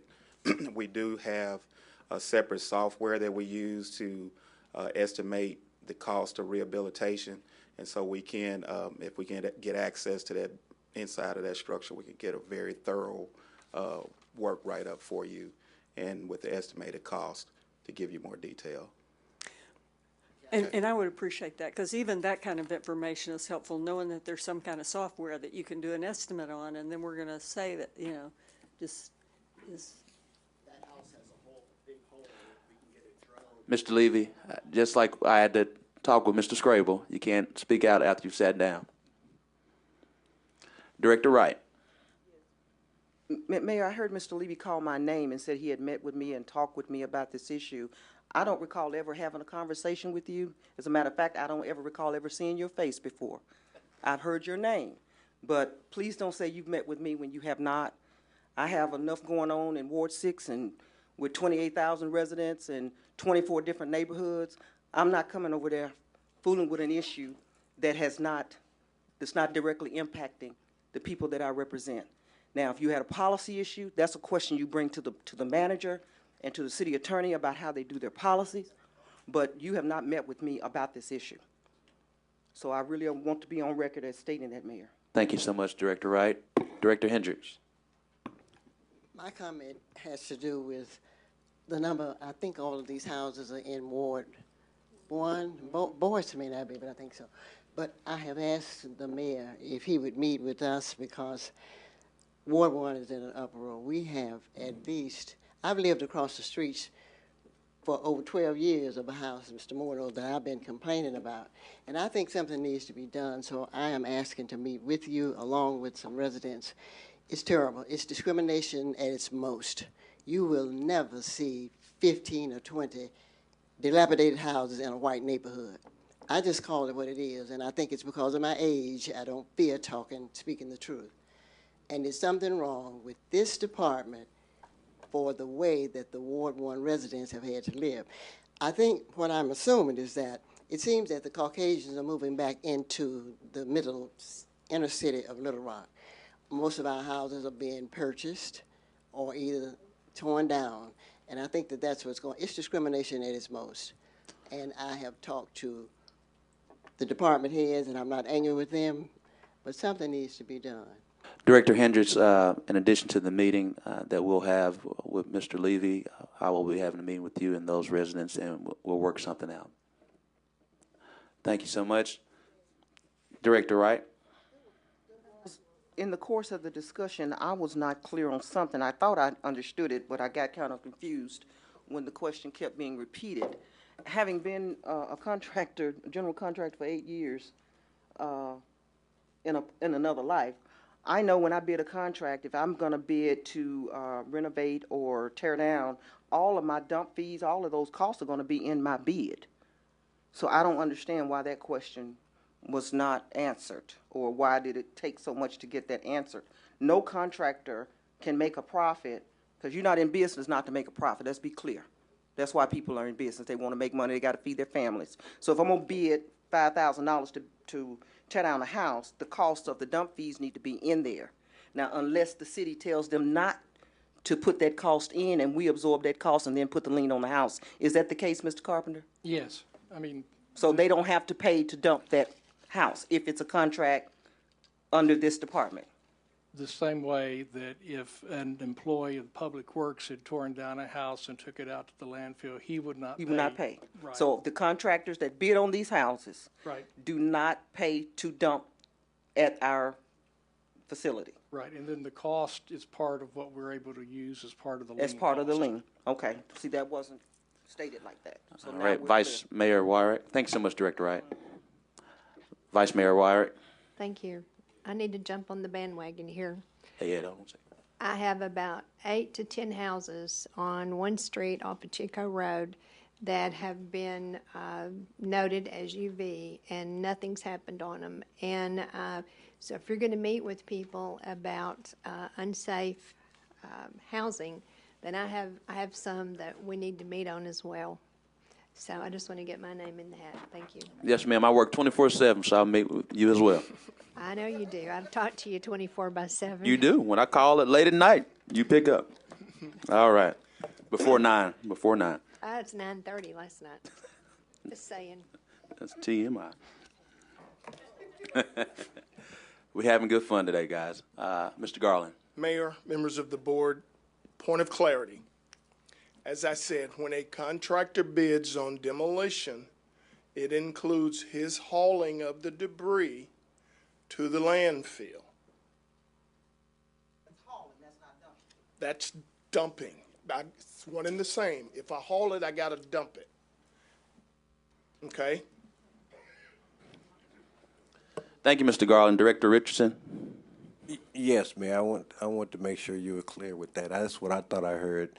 But with respect to us, I think it's a slippery slope with respect to us individually pointing to homes that we want to have demolished, because to me that's micromanaging that department. And it's a policy issue. I think, as Mr. Levy said, that he wants to have some kind of understanding about our policy to the extent we get to that point, we make the determination, because I think each and every one of us may have a home that we want to have demolished, and I don't want us to get to micromanaging and telling you, well, I want mine first, I want mine second, I want mine third or fourth. So I think from a respect from it being a policy issue, I think we need to make sure, because it's a slippery slope we're dealing with right now, in my opinion, Mayor. Thank you so much for that feedback, Director Richardson. Director Hendricks. I hope this is my last comment, but I was sort of listening to the young lady when she was talking about she met with the workers. I've been on this board 12 years, and I have never, ever been allowed to meet and discuss the condition of a property that's about to be condemned. So, Kathy, you really opened up my eyes. So, Victor, here I come, okay? Yes, ma'am. Madam Clerk, third reading, please. We did have a third reading. I can't recall. Just want to make. We have not. Want to make certain. An ordinance to amend the land use plan in the Port Planning District east of Fushtan Pike between Interstate 440 and East Port Drive from commercial to industrial. An ordinance to reclassify property located in the city of Little Rock, Arkansas. An ordinance to condemn certain structures in the city of Little Rock, Arkansas as structural fire and health hazards, to provide for summary abatement procedures, to direct city staff to take such action as is necessary to raise and remove said structures, to declare an emergency. An ordinance to amend Little Rock, Arkansas ordinance number 20,778 pursuant to Little Rock, Arkansas ordinance number 21,684, to amend Little Rock, Arkansas ordinance number 20,788 as necessary for other issues, to accomplish these amendments in order to have proper provisions in the DB 2014 retirement plan for the city, to declare an emergency. Third and final reading. Is there a second? Motion second for third and final reading moved for the adoption. All those in favor, please say aye. Aye. All those opposed, please say nay. Parliamentarian. Mayor, all you had to do was vote. Thank you so much. All those in favor, please say aye. Aye. All those opposed, please say nay. Motion passes. Mayor, you have 3 emergency clauses as well. 2, I'm sorry. 22 and 24. All right. It's only 21 on here. On yours too? 23 is a public hearing. Yeah. Yeah. Do we have a move to adoption of the emergency clauses? Is there a second? All those in favor, please say aye. All those opposed, please say nay. Motion passes. Mr. Carpenter, you have another question? Yeah. Right. That was one. 24. Move for the adoption of the emergency clause for item number 24. There's a motion and a second. All those in favor, please say aye. All those opposed, please say nay. Motion passes. We now will enter into a public hearing for item number 23. We'll begin now with this public hearing for item number 23, which is, could you please read item 23, Madam Clerk? To authorize the issuance of an industrial development revenue bond under the authority of Act 9 of 1960 as amended for the purpose of securing and developing industry near the city, authorizing execution and delivery of a bond purchase agreement, providing for the sale of the bond, authorizing the execution and delivery of a trust indenture securing the bond, authorizing the execution and delivery of a lease agreement between the city as lessor and CG Manufacturing Incorporated as lessee, authorizing the execution and delivery of an agreement and payments of lieu of taxes, authorizing the execution and delivery of other documents relating to the issuance of the bond, prescribing other matters relating thereto, to declare an emergency and for the purposes, first reading. There's a motion and second to suspend the rules for first and second reading. Second reading, please. All in favor? All in favor, please say aye. All opposed, please say nay. Motion passes. Second reading. An ordinance to authorize the issuance of an industrial development revenue bond under the authority of Act 9 of 1960 as amended for the purpose of securing and developing industry near the city, authorizing the execution and delivery of a bond purchase agreement, providing for the sale of the bond, authorizing the execution and delivery of a trust indenture securing the bond, authorizing the execution and delivery of a lease agreement between the city as lessor and CZ Manufacturing Incorporated as lessee, authorizing the execution and delivery of an agreement of payments in lieu of taxes, authorizing the execution and delivery of other documents relating to the issuance of the bond, prescribing other matters related thereto, to declare an emergency. Second reading. There's a motion second to move in second, third, and final reading. All those in favor, please say aye. All those opposed, please say nay. Motion passes. Third reading, please. An ordinance to authorize the issuance of an industrial development revenue bond under the authority of Act 9 of 1960 as amended for the purpose of securing and developing industry near the city, authorizing execution and delivery of a bond purchase agreement, providing for the sale of the bond, authorizing the execution and delivery of a trust indenture securing the bond, authorizing the execution and delivery of a lease agreement between the city as lessor and CZ Manufacturing Incorporated as lessee, authorizing the execution and delivery of an agreement of payments in lieu of taxes, authorizing the execution and delivery of other documents relating to the issuance of the bond, prescribing other matters relating thereto, to declare an emergency. Third and final reading. Seeing that there are no members to speak for or against this bill, we also understand the CZ USA are here. We will allot any brief time. If you want to keep your time, we can continue to move forward. You would like to keep your time. Thank you so much. This public hearing is now closed. We've had the third readings of the ordinance. Are there any questions for this ordinance? There's a motion and a second to approve the ordinance. All those in favor, please say aye. All those opposed, please say nay. Motion passes. Congratulations, CZ USA. Thank you so much, and welcome home. Emergency clause. You have to vote on the emergency clause. Emergency clause. Motion to approve and adopt the emergency clause. Motion and second. All those in favor, please say aye. All those opposed, please say nay. Motion passes. Congratulations again, and welcome home to Little Rock. We will now motion for recess for 15 minutes. For 15 minutes. Motion and second. All those in favor, please say aye. Motion passes. Recess for 15 minutes.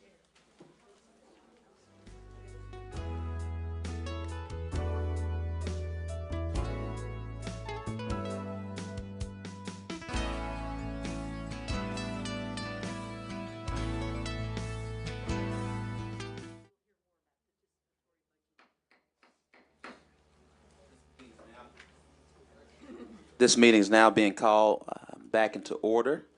As we all know, this is our budget amendment presentation. I want to stress that it is a budget amendment presentation for the board to consider for action next week as we discuss our finances. I have a few comments that I want to share before Director of Finance Sarah Linehan will visit. The finance director, city manager, and I spent countless hours discussing the recommendations we'll examine this evening. At that same time should be an indication of how carefully and thoughtfully we approach this task. I do want to take a moment to thank Bruce again for his counsel and his effort in identifying the cuts we needed, as well as Sarah Linehan and all those that have been involved in this process. It truly was a team effort. Our city has financial challenges that must be addressed. Most politicians are optimists by nature, but when we are in this room doing the job that the taxpayers have hired us to do, we must balance optimism and aspiration with pragmatism, living within our means and prioritizing those things that are most critical to our fellow citizens. During this process, we have been using two sets of criteria, the first being our overall priorities for the city: public safety, quality of life, infrastructure. To be clear, we're not looking to add money in any budget category, but we wanted to minimize reductions or safeguard some areas altogether. To that end, you will see that the overall impact on police and fire has been held to $750,000. We have held IT and public works harmless, reflecting our commitment to infrastructure of all kinds. Quality of life represented an area more difficult to preserve unchanged. As we move through the recommendations tonight, you will see reductions in the areas of parks and recreation, including some major reductions in golf. You will see other reductions to allied organizations such as the Little Rock Chamber, Downtown Little Rock Partnership, Museum of Discovery, and more. These are important and long-standing partnerships for the city, but the truth of the matter is that we cannot afford to support them at existing levels without making further reductions to critical services. To ensure that we were looking at every one of the city's responsibilities properly, we employed a second set of criteria through our discussions to determine our priorities: stewardship of taxpayers, impacting on existing services, particularly those that impact our children, and impact on city employees and their families. Equal value, different functions. None of these decisions is easy, particularly when we're talking about layoffs. I don't like it one bit, but we must again today to do budget responsibly, to tell one another the truth about our financial position and preserve and deploy responsible those dollars our citizens entrust to us. That begins tonight. Sarah, I ask that you come give the presentation. Again, I ask that the board members allow Director Linehan to complete the presentation before questions, and then we'll move forward. Thank you. Sarah? Thank you, Mayor. First of all, I want to make sure that everybody understands that the numbers that are going to be presented in this PowerPoint are annual figures. When we talk about the budget amendment at the end of this, it would be prorated and adjusted to reflect the portion of the year that we think that amendment would be effective, which we're targeting July 1st. So it would be, it's not exactly a 50% in certain areas, it is 50% in others. So as we go through this PowerPoint, these are annual figures. So on the first slide, this is kind of an outline of what we're going to talk about. First of all, the objective is to identify annual operating expense adjustments to right-size the budget to align with recurring revenue sources available to the general fund. And so this builds on the conversation that we had April 16th. We want to preserve the primary goal of providing a safe environment for all Little Rock citizens and visitors. We'll discuss two options for the board to consider. We'll present the mayor, city manager, and finance director recommendation, and then prorate the annual adjustments to recommend a budget amendment to be in effect by July 1st. So the first option we'll consider we'll call Budget Recommendation A. This adjusts the general fund budget on an annual basis by approximately 2.5%. That would be $5,336,853. It does exclude debt service obligations, our insurance, actuarially determined pension contributions, and other fixed general government expenditures. It includes anticipated revenue increases associated with Act 822, which was the bill that includes our internet sales tax. It includes increased membership and attendance at Jim Daly Fitness and Aquatic Center. It does include adjustments to outside agencies and special projects, and it utilizes a targeted adjustment approach, preserving the most critical services. So on the next slide, this will be the format as we go through this. You'll see the adjustments, and then to the far right, you will see if there are any positions impacted and whether they are vacant or filled, and then the total. So the first adjustments are revenue adjustments. Based on the annual estimate that was presented by the state, we have estimated that approximately $780,000 would be available to the general fund associated with sales tax revenues, internet sales, collection of internet sales tax revenues. And again, these are annual figures. With the investments that have been made at Jim Daly Fitness Center, the renewed programs and the equipment, we're seeing increased membership and participation, and so that revenue is expected to increase $118,000 annually. For our outside agency adjustments, first, we're not reducing the budget to Rock Region Metro, but we are talking about reclassifying an additional $500,000 to the street fund. In the adopted budget, we had $1 million of our Rock Region Metro already allocated to the street fund. This would anticipate allocating an additional $500,000. This is an eligible use of street fund revenues as determined by the state, so I just want to make sure that's known. For the Museum of Discovery, our current funding is $230,000 annually. This would anticipate reducing that funding annually by half, with the goal of identifying other funding partners for the museum. In addition, the downtown partnership funding would be reduced $50,000. The current allocation annually is $195,000. That would reduce it to $145,000. So the total annual reduction for our outside agencies would be $665,000. The department adjustments will begin with general administration. Included in the general administration budget in the contracts is the annual contract with the Chamber of Commerce. That contract for the last 2 years has been $300,000 annually. This would anticipate reducing that by 50% to $150,000. On the next slide, we would eliminate, in community programs, we would eliminate a community programs internal monitor position.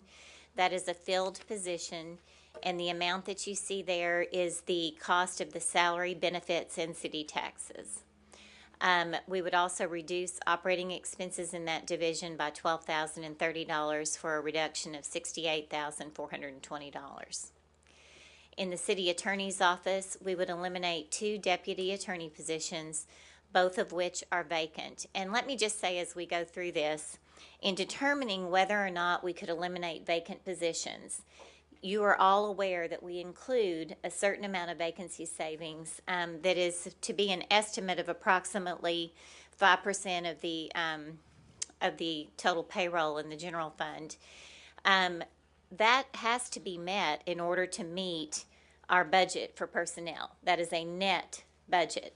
So the rule for positions, when we were looking at eliminating positions, if a position was vacant at the time the budget was adopted, it was not eligible to be considered in this budget reduction.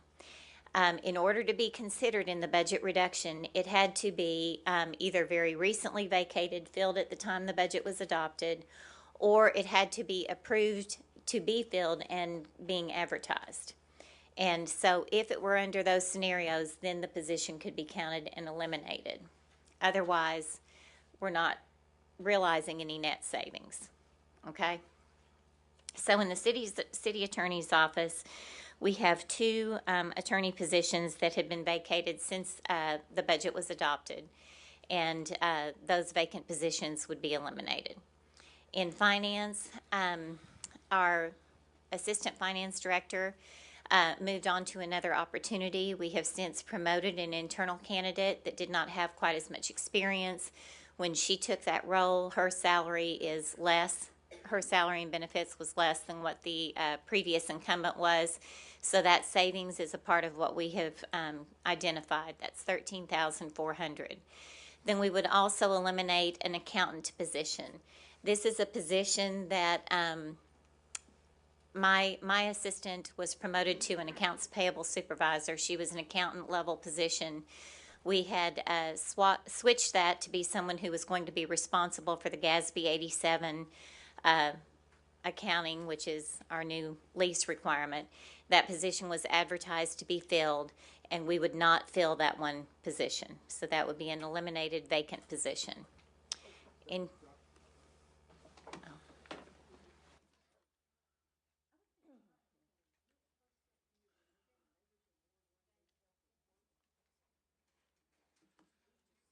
This meeting is now back in session.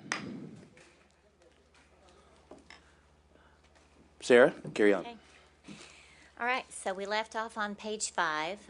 We had talked about finance. We were to HR, if I recall correctly. So human resources would eliminate an administrative reconciliation position. Again, the number represents the actual annual salary and benefits for that position. That is a filled position. Planning and development would eliminate one position, a planning technician. We flip to the next page. Housing and neighborhood programs.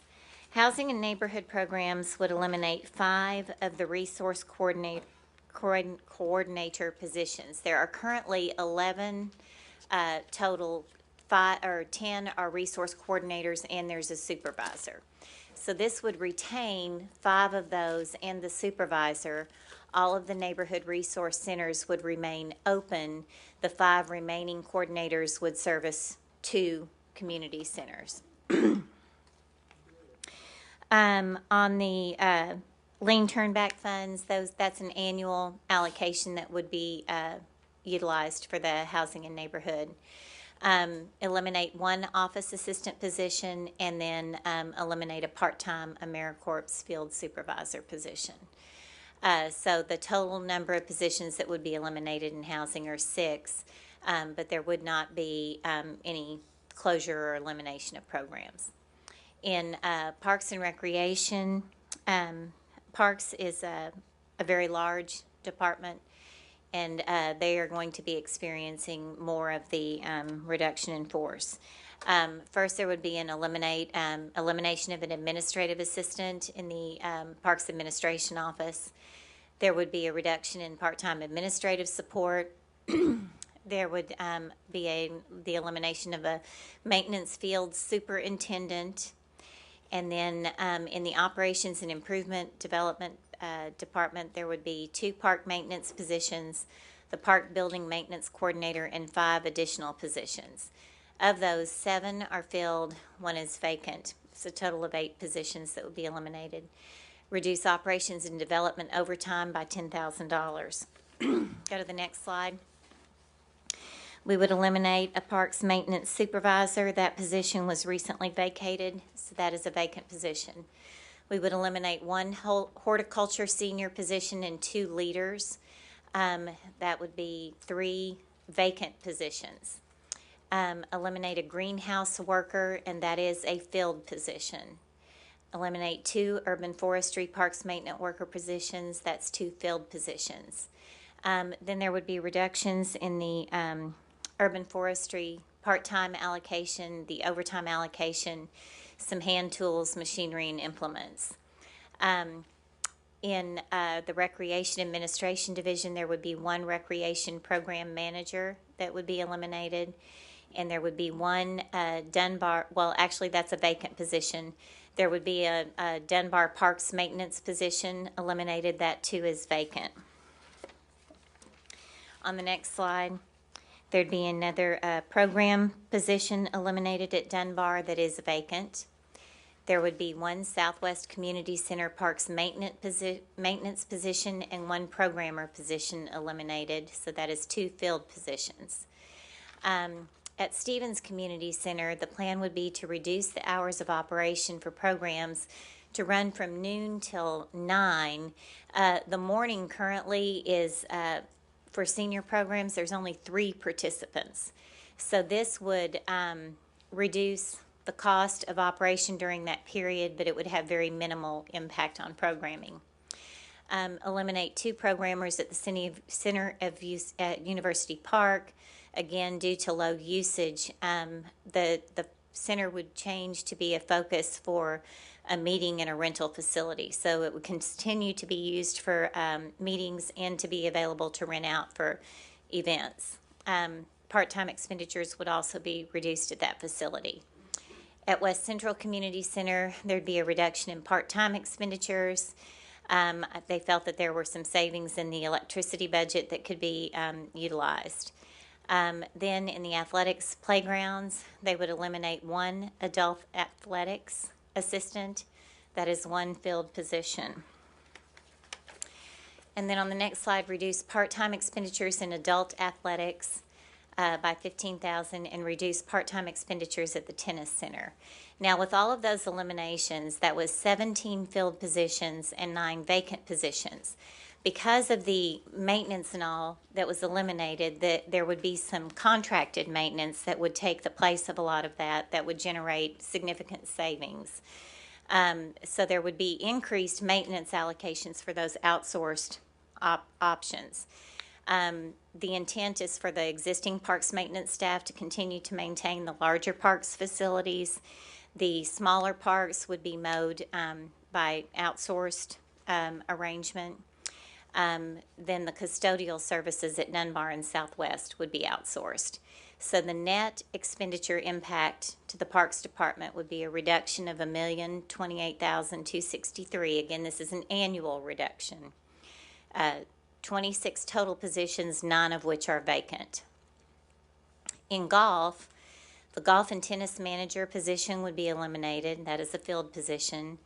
And then, based on the recommendation of the golf study, we would move forward with operation of 2 golf facilities. We would close 2. The net impact, and on this slide it's presented, it's the net, the revenue less the expenses. The savings would be $542,280 annually. However, we would not be eliminating all of the personnel from 2 of those courses because the intent would be to retain 5 employees for maintenance of a second facility. So currently, park staff operates 3 facilities. We pay on a contract basis for the operation of the 4th facility. The intent would be for park staff to operate the remaining 2 facilities, parks, golf staff, to operate those facilities. On the next slide is the zoo. Here we would reduce special events marketing by $30,000. We would reduce contract expenditures by $30,000.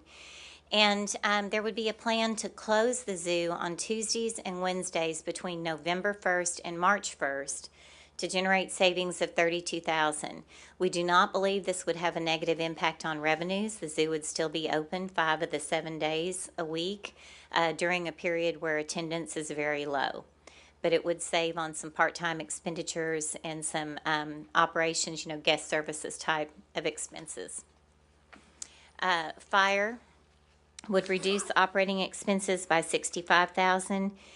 They would eliminate 1 of the civilian warehouse employees, and that is a filled position. On the police department, would eliminate 1 office assistant at Pankey. That is a filled position.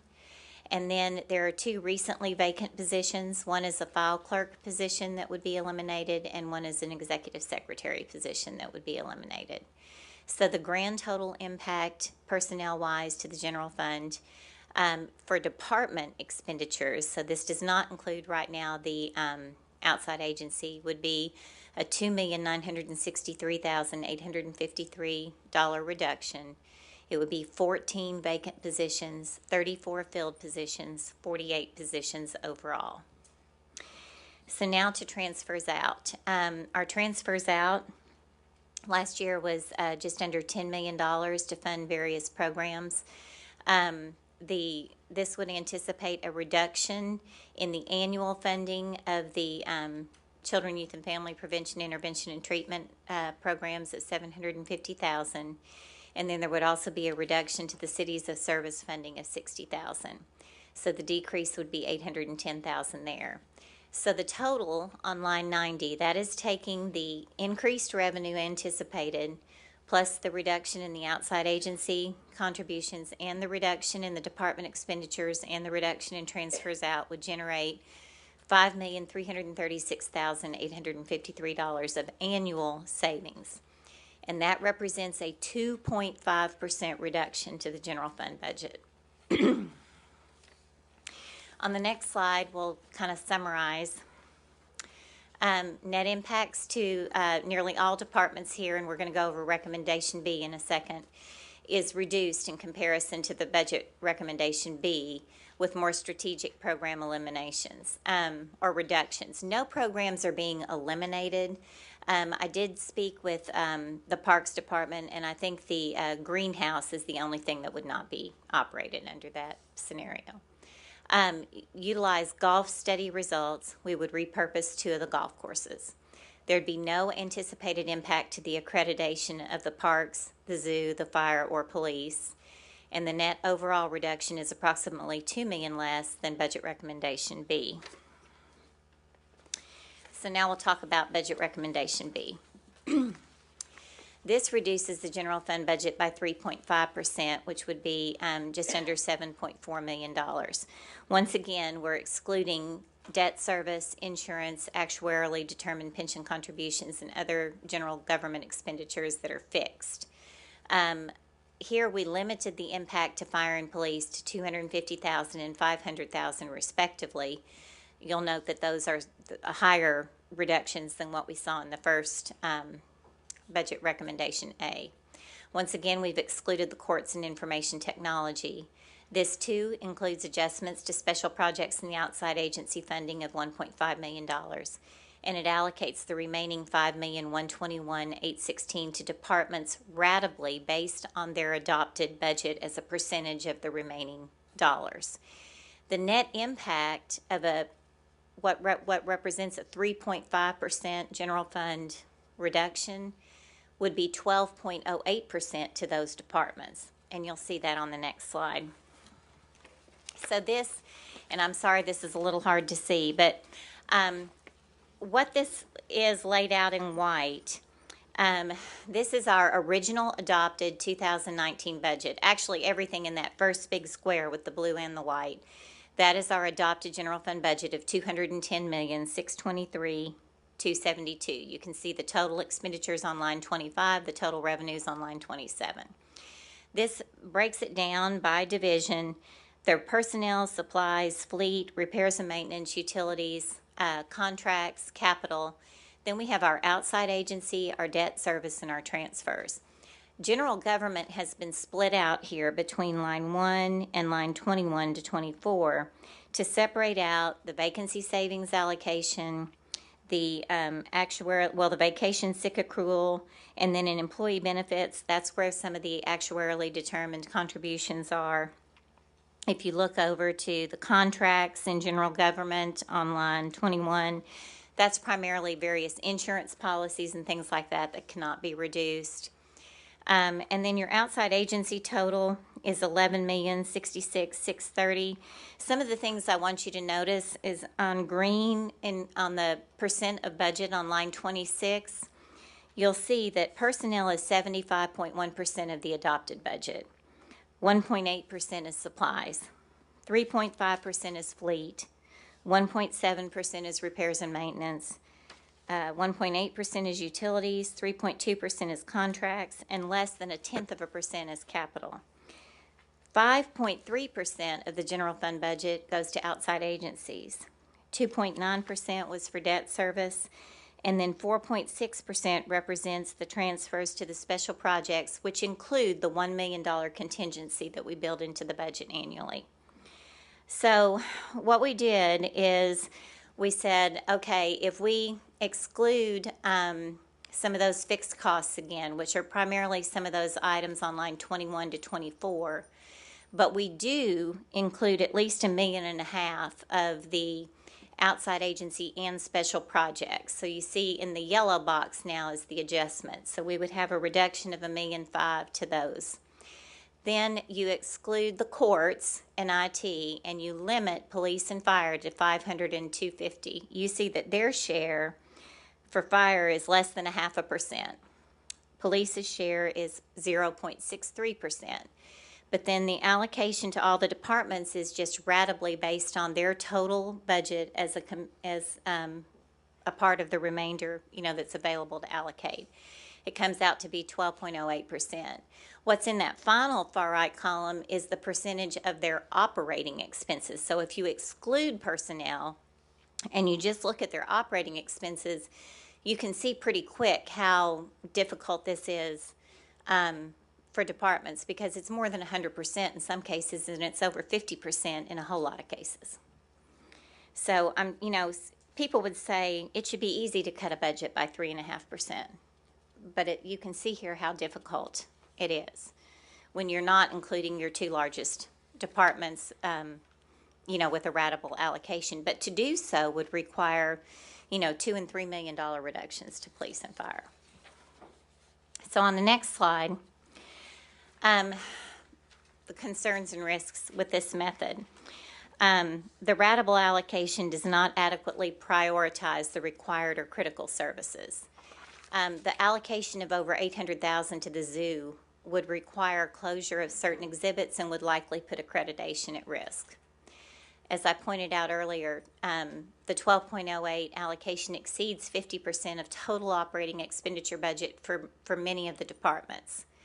Fire and police staffing, when you see that 75% total for the total general fund, fire and police staffing is actually 91% or more of their budget, of their respective budgets. So even a small reduction for public safety, if you're not impacting personnel, has a very big impact on their operating expenditures and their equipment. So now we're going to compare the two. On the next slide, things that are common. Both recommendations address concerns with the original 2019 adopted budget that was adopted December 18th, 2018, that we discussed in our board discussion on April 16th. They both would cover the estimated $2.2 million consolidated general fund special project loss that we anticipate in the current year, even on a prorated basis for the current year. They also would cover the estimated non-recurring transfers in and temporary expenditure reductions that we saw in the 2019 adopted budget that were about $4.9 million. If you remember that slide with one-time things, the $4.9 million was the target that I had in mind. Neither recommendation includes any funding for any new initiatives. So now side by side. On page 17, you'll see the annual reduction in column A compared to the annual reduction for option B. And you see the number of employees impacted in option A versus option B. And so, for example, we can look at finance. With a targeted approach on line 1, I'm going to lose one accountant. If I have to cut $417,000, I'm looking at 8 positions, and I'm not likely to be able to meet my obligations to pay people or vendors and issue reports. Parks and Recreation, as you can see, they're going to have 26 positions eliminated under Plan A and would have had 28 under Plan B.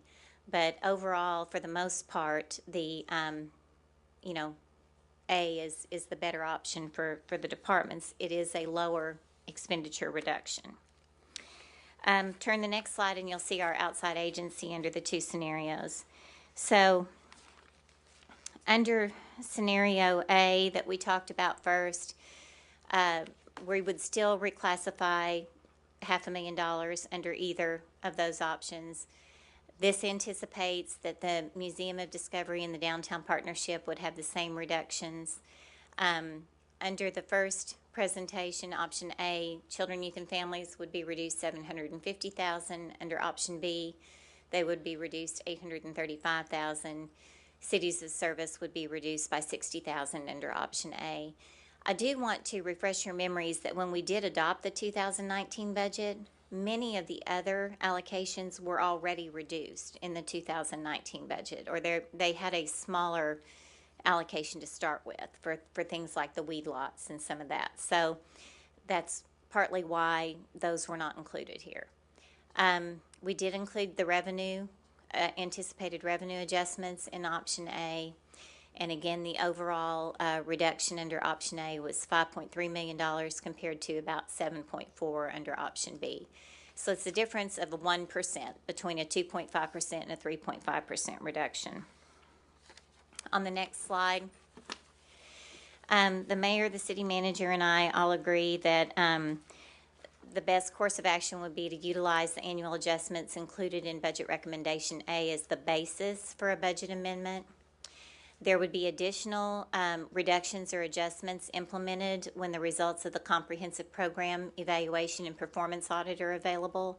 There's an RFQ on the street right now for those services to come in and to look at the effectiveness and the performance of some of the city programs. In addition, on April 16th, we mentioned that the mayor was considering a pilot project to identify other potential expenditure savings. We would want to implement that pilot project. Payment would be based on a percentage of actual savings achieved during the pilot period. As I've stated, that concludes this part of the presentation. Every number you've seen here is an annual number. So this is not what would be brought forward in the amendment. You do have a proposed, we have a board communication and a proposed ordinance that do include those prorations, and I can go through that, or we can take questions, whatever you would like to do, Mayor. Briefly go through the pro rata. Okay. So on the board communication, and you've seen this format before, the top half of the page is just a summary, but we'll go through the details. The net impact would be an increase to general fund balance of $2.4 million, $2,467,000. So we would anticipate on a pro rata basis increasing our revenues by $184,950, and I'll explain that in a minute why that's not half of the number you saw earlier. And then we would decrease our expenditures by $2,282,571. The net result is an increase to fund balance of $2,467,521. The impact of the street fund would be a reduction of $500,000 because we're shifting $500,000 of Rock Region Metro's contribution from the general fund to the street fund. So now we'll talk about the 5 adjustments individually. So the first would be the revenue adjustment. So we do have approximately half of the sales tax number. This again is based on the number the state gave us. We do have half of the Jim Daly Fitness and Aquatics because again this is anticipating that the amendment would be in effect at the 1st of July. On golf revenues, what we did is we took an elimination of the anticipated revenues for 2 of the golf courses in the 3rd and 4th quarter, added an estimated increase to revenues for the fact that 2 of the courses were closed and that we expected the revenue of the other 2 to potentially go up a little to absorb some of those golfers. And so that net, before when we showed golf, we showed it as a net number, revenues and expenses. This is now breaking them out separately because the revenue adjustment will be separate from the expenditures. So the net increase to revenues in the second half of 2019 would be $184,950. Number 2, adjusting the outside agency contributions. So again, we would move the full $500,000 now from the general fund to the street fund. Museum of Discovery would have to be asked to absorb a reduction of $57,500 in 2019. The Downtown Partnership, $25,000, and that would be over the remainder of the year. Obviously, nothing already provided would be taken back. First Tee, with the resolution that you passed earlier tonight, We've already passed the April revenue funding of 40,000. This would be if we were to have to provide funding from for June or May, June, and July. So the total of those is the 160. Now, again, this would anticipate stopping that funding for building maintenance and operation and letting our park staff take over at that point, which is the same time frame that our the two golf courses would be closing. So again, no impact to the First Tee program. The First Tee program continues to operate, and they can continue to operate at the course that we call First Tee, but the city would be responsible for maintaining the building and the facility, the course itself. On we're to number 3. So here, if you look at the general, we went through the details of what was in each of those department reductions on the slides. And this, for the most part, takes 50%, with the exception of golf again, because golf expenditures are not the same throughout the year. You can't just, you don't get as many golfers or have the same amount of revenue and expense in the fourth quarter of the year as you do in the spring or the middle of the year. So that's based on the actual estimates. And again, it does include the cost for First Tee. So the total expenditure reduction would be $1,455,071. And then in number 4, the transfer out, the reduction to children, youth, and family programs in 2019 would be $375,000. However, we anticipate no impact whatsoever to those programs during 2019 because there's sufficient carryovers from 2018 to fund any of the programs that are on the chart.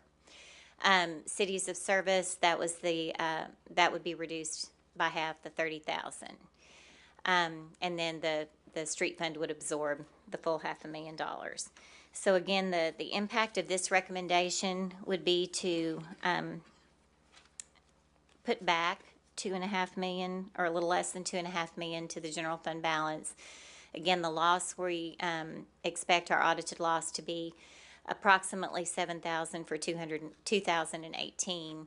And then, as we talked about during the presentation on April 16th, with the utilization of prior year project balances, which are fund balance as far as the bond raters and the auditors are concerned, the combined net loss was anticipated to be about $2.2 million. So that is our recommendation, and you do have an ordinance to that effect. So now.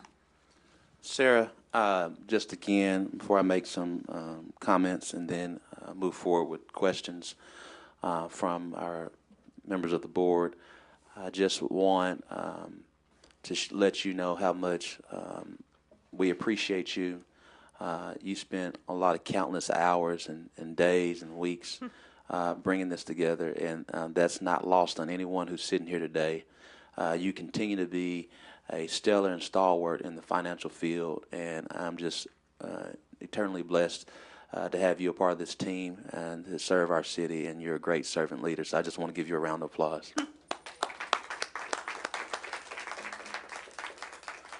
Also want to share my appreciation to City Manager Bruce Moore. He and I have been working very collaboratively and cooperatively throughout this process, along with Sarah. And Mr. Manager, I also want to just share my appreciation to you as well for helping with the strategy on what we would bring together, something that's, one, makes certain that we keep our priorities balanced, fiscal stewardship to the taxpayers, impact to city services, and impact to the citizens. So again, just want to share that appreciation. Tom, I think you have something to say before I give my comments. Yes, let's clap for Bruce too as well. I just wanted to let the board know that some companies may say, well, we'll do salary reductions, and we don't have that liberty. There are state laws that deal with the reduction of salaries for municipal officials and employees. You basically can't do it unless they agree to it. So it's not like you can say there'll be a 5% across the board pay cut. That doesn't work under Arkansas law. Thank you, Mr. City Attorney. Just a few, and Sarah, thank you again, Sarah. Just wanted to share a few different things, just kind of recap before we go to questions, because I know that was definitely a detailed presentation. The reduction in force will affect 48 positions across city government, 34 of them filled and 14 vacant.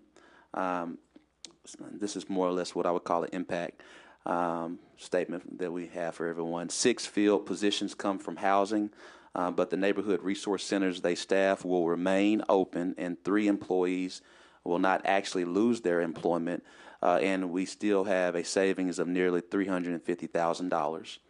26 positions, 17 field and 9 unfilled, come from parks, with the impact affecting maintenance rather than programming. Maintenance rather than programming. 6 positions will come from golf, as 2 existing courses are being repurposed. I want to stress repurposed. And the remainder of the reductions come in 1s and 2s from every city department except for fire, IT, and public works. Fire mainly because 91% of its budget is personnel, and they could not absorb a cut from their administration. They really are at bare bones. IT, to make certain that we maintain the integrity and continuity of our overall infrastructure as a city government in a world of technology. And public works, mainly because public works is not a part of the general fund. Public works is a part of the street fund. So that's totally separate out. So no reduction in force to public works at all, because we're discussing the general fund. Also want to remind everyone, this discussion is about the budget amendment to the 2019 budget approved December 18, 2018. We will have further conversations, as we normally would, in the fall of 2019 for our 2020 budget as we prepare the 2020 budget. But so this conversation today is for the 2019 budget that we are amending, plan to amend, if the board so pleases. And now we'll open the floor for any questions. Director Hines. Thank you. Sarah, let me get back to my page here as I made notes as we went through. On page 4,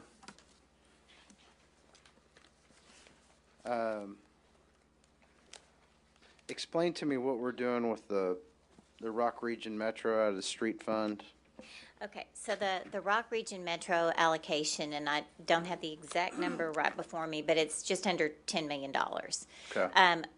The majority of that, and actually the full amount of that, has traditionally been included in the general fund. Okay. However, that is one of the eligible uses of state turnback funds for the street fund, of the gas tax. That is an eligible use of street fund revenues.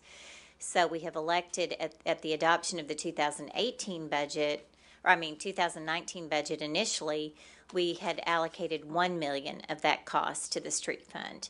The rest was left in the general fund. Now we're saying, instead of just $1 million, we're going to do $1.5 million. Okay. So here's my other question, because I know you and Bruce serve on that board. What's Rock Region Metro doing to reduce their operating costs to us? What has the only way they can reduce their operating expense to us is to reduce the center lane miles of service, or the hours of operation. So that, but that's one bus driver per bus, per route. Right, they don't right. have excess. What is their growth? I mean, and not casting aside, but that's one of our largest outside expenses of our budget. And that's and true. What have they done? I guess the question is, if we're going to be good stewards of our money, what have they done to keep their salary cost and operating expense in line? Because, like you said, that the transit employees are under it's a federal union arrangement. It's not a state arrangement. The cost increase for Rock Region was primarily fuel. We didn't approve program increases or new routes. even with them going to CNG, they're having an increase in. Not all of the vehicles Right. are CNG. There's still some, but it was associated primarily with fuel and with their health insurance, health contract. All right. And their employees do pay a fairly large portion of their So you're health telling me the insurance. only answer from them is going to be to reduce our miles? It would be to reduce service okay. or frequency, yes. Can I clarify one thing? This does not increase the city's allocation to Rock Right. Region. Right, This right. is just how we're paying for it. Right. No, I understand So we're that, but not I'm looking changing at it, but this you're as an saying, could we ongoing cut it? expense. Yeah. Could they reduce their operating Yeah. cost as we're, they're basically this quasi-regional entity that counts on all of us to have funding. And sometimes when you're only accountable to that, it's questionable. Yeah, I mean, if they had separate dedicated funding, or if we reduced our routes, that would be the, Okay. The other question, this would be in Tom's, I guess since they're vacant and unfilled, we're not going to have any issues, and I'm assuming we could rely on our expenditures to municipal league if we needed outside legal assistance, Tom? Don't we pay for that through municipal league? Director Hines, that's hard to anticipate. If it was a case brought under 1983, then there would be relatively modest cost and the league could do it. If it was something that dealt with, for example, a challenge to a sales tax or an illegal exaction, it'd be an outside law firm. It'd be a lot more than that. All right, that's fine. So one other thing, and this is, I guess, to the mayor and Bruce. When we go through budget recommendation A, in the private sector, most of our managers manage 10 to 15 to 20. Our frontline managers manage multiple folks, and I see that we're reducing on one hand our resource coordinators, but we're still keeping a supervisor. Is that you're going from 10? yeah, currently there's one supervisor For 10? for the 10, and For so 10 there that would be we're going one to- for the 5 one that for the 5. remain. Okay, I just want to clarify what I'm But what I'm reading. in also, here. let me add, she is also responsible for one of the centers. Okay, So, all right. That's why I'm asking these questions. I'm just wanting to make sure that if we're right sizing, we're getting the. All right. Let me see. I think that's okay. On your golf course revenue projections, if we shut down the 2 courses, what was your projection on retainment of revenue at the other courses? Was it 50%, 75, 90%?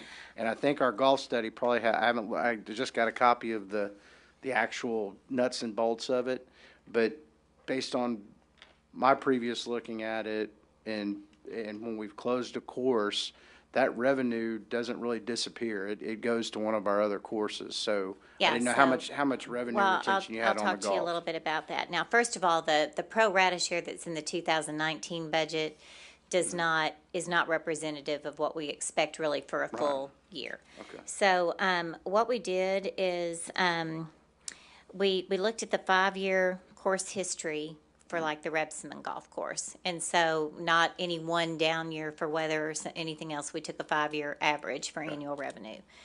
Initially for that golf course, we wanted to be somewhat conservative, so we did increase that one by 10%. Okay. We took out the revenue of 2 golf courses in total. Okay. And then we added revenue for the So- for the third. We put in $165,000 at the First Tee facility. Okay. The But combined only 10% at Repson. but the combined of the revenue increases over the existing represented about 42% of the revenue from the 2 golf courses that were eliminated. But it still So- shows a net operating loss, though, at that level, Yes, right? yes, at that level, the annual net operating loss for 2 golf courses went to $500,000. Okay. As opposed to the $1.2 million that we experienced last year, and that excluded, the $1.2 million excluded the HVAC replacement for the First Tee and the last $160,000 we paid. Right. So it would have been a much bigger loss. Okay. Comparison-wise, but I didn't want to have everything that happened last year be in comparison. But we would be reducing our golf loss by about $630,000. Okay. I understand the need to be conservative on the revenue projection. I think we'll end up better than that, but that's Well, fine. hopefully, I unless don't it mind. rains like it has Right, this yeah, year. unless we have another wet summer. I was on. He was talking about golf in total. That was on which- page 9, just the Yeah. revenue. And going to page 11. Yes, sir. Tom, and stay up there, Sarah, because I'm gonna try to move through these pretty quickly. This is more of a question for Tom. On our reduction in PIT funds, we don't run afoul of our PIT ordinance, right? Because those revenues, I know we've taken, when I first got on the board, when we were doing some budget adjustments, it was an across-the-board haircut, but we don't stand to violate any of our per ordinance. You know what I'm saying? We can't take money out of that to balance the Yeah. budget unless it's across the board, I think. So I just wanted to make sure. Director Hines, the money for PIT is sort of politically and morally committed to PIT based upon what was done in the 90s. The actual ballot title was for operating expense. Okay. So it can be used for anything that's an operating Okay, expense. all right. I just want to make sure because that's going to be brought up by some quarters. On your summation, Sarah, on budget recommendation A, that $2 million less than recommendation B, where are we going to make that up? Out of reserves, or No, we're I going to mean, wait and see? We or- don't necessarily have to make that up right now. The issue is, you know we have approximately, and I think it's actually going to be a little less than $7 million once the 2018 audit is completely finished. That's done. What we're trying to do is to take care of one-time things that were included in our 2019 budget and to make sure that our recurring revenues can cover our recurring expenses. And I felt like that required a minimum of about $4.9 million. What this does not do with the $5.3 million, and the reason we need additional savings from the program audit and from other things, is that we know we've got $1 million payment on a short-term note coming up next year. The jail is still yet to be decided. We've got discussions on that, but what's been presented to us represents doubling that cost, which would add about $2 million. So that's the reason for the difference. That's in the option reason A for the and difference. option B. Yes, Okay. that's the All right, reason I for just- different That scenarios. was where I was driving. But That was the next honestly, you know, option B, you can't stop feeding animals at the zoo. You know, Right. I mean, so there would have to be a more targeted approach similar to option A, but with a higher reduction. So we keep looking at expense reduction. We've addressed a few things on revenue generation. Have we looked at revenue increases at the zoo by raising admission, that type of stuff? Is that on the table? Have we looked at that? We 'Cause have. we're kind of one side focused and Right. cuts. We've also need to look at how do we generate revenue. We're limited in those resources. We did adjust our planning and permitting fees with the 2019 adopted budget. We did not adjust business license fees. We want to be business friendly. We want to encourage economic development. Zoo charges, gate fees are already pretty high for a family to attend the zoo. And so, you know, we haven't yet. That doesn't mean that it would be completely off the table. The other flip side is, have we looked at why our revenues and I think our courts and fines is off over $1 million over the last 2 years? Did we dive into why that is? Well, we I don't mean, have we don't have much control over that. Well, I mean, Mr. Carpenter can are maybe we speak to seeing that. a reduction in the amount of speeding tickets there's a direct cause and effect. Are we writing less speeding tickets? Are our motorist guys not doing it?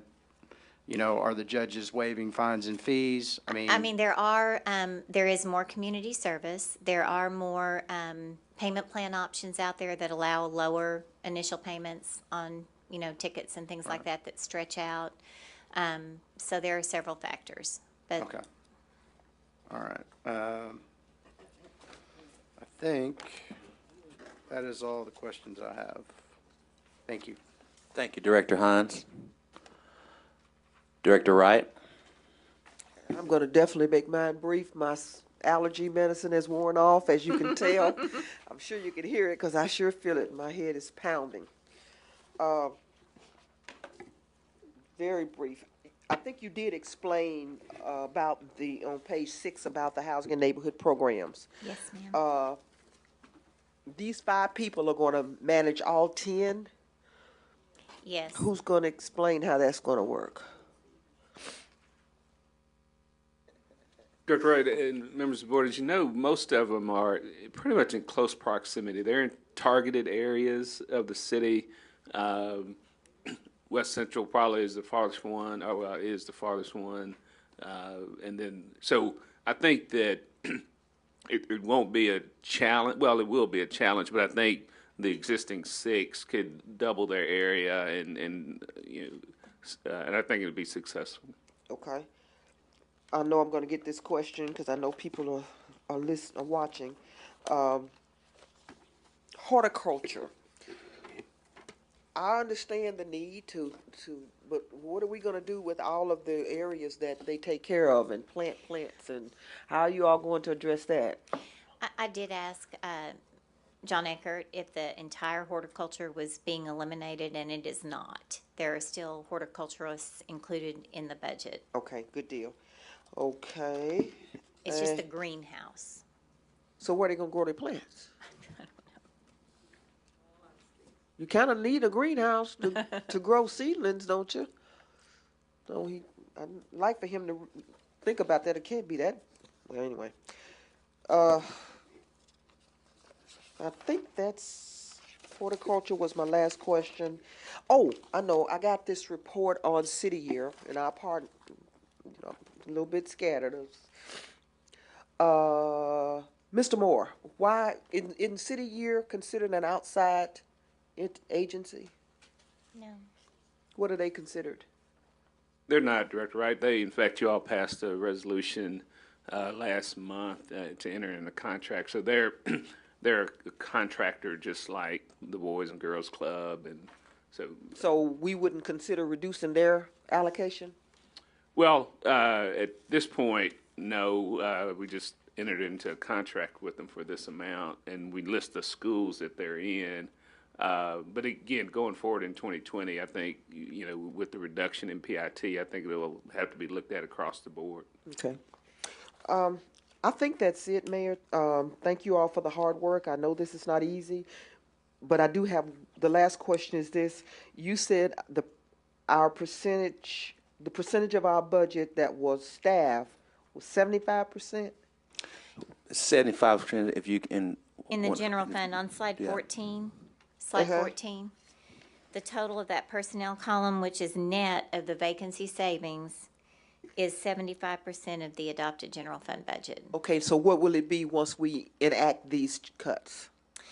I have not calculated that. It is still going to be pretty high because, again, if you'll look, police and fire make up $120 million of the $158 million. So, Mayor, are we going to be able to get within the range that you had projected we should be? You said in most businesses it's 60%? When I shared that, I was, alerting the board that we have grown our personnel to a staffing level due to the amount of revenue, not having revenue growth year over year for quite some time, but also increasing our expenditure and salary growth year over year. So the delta is behind.